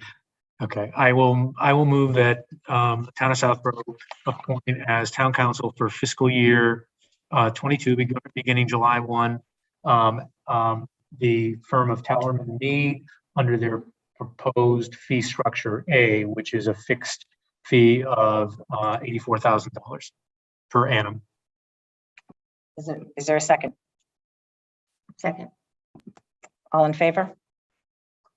All opposed? Nay. All right, thank you. And thank you too, again, to town council for all of his service over the many years. And again, it was just came down to a few core things. So, Mr. Purple. So I think with the decision the board has made this evening, that kind of takes off the table any need to appoint special counsel. Because you obviously have, it's up to the board whether you'd want to go down that road, but whether you feel you need to appoint special counsel. The other issue is, are you appointing labor counsel tonight too? Mr. Helios. I think what we should do is, again, this goes to the breadth of Tellerman. I think we need to do on July 13th is to have Tellerman in and find out what they can cover. We may not need any special counsels at all anymore. In other words, the Tellerman firm might be able to cover what we've had special counsels for in the past. And let's find out on July 13th. Does that make sense? So, sorry. So my question to you, Mark, would be, so for labor counsel, his contract would expire on June 30th. And I know there's some things he's working on now. So that's my only concern on the time frame, Marty. And I believe there's requests coming. How is the contract written, Mark? Is it a simple letter agreement? It's a simple 1-year appointment. It's a 1-year appointment. But it's the way it's conveyed again, it's a simple letter agreement. It's not something, it doesn't have a whole lot of detail like we do with a department head, for instance, or something like that. I'm trying to remember back. I haven't seen him in a while. Again, can we make interim a 3-month appointment? Extend for 90 days or something. Yeah. Yeah, why don't we, I move that we do that for labor council. Is there a second? Second.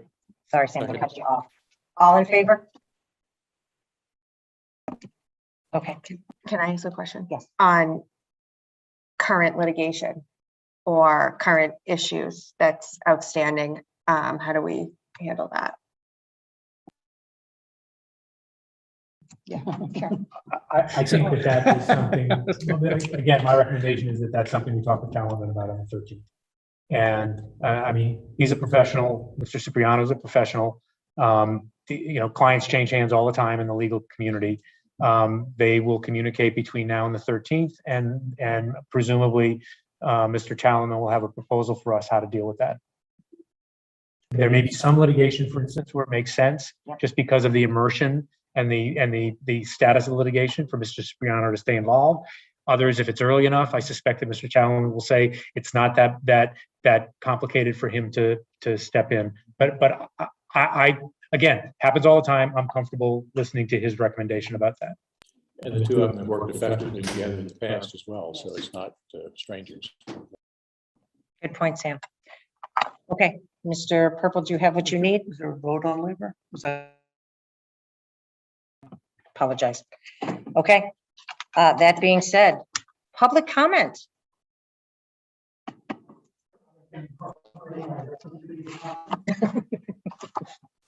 All right, Mr. List, I'm passing. I know you're here. So that being said, do we have a motion to adjourn? Move to adjourn. Second. All in favor? Thank you. Good night, everyone.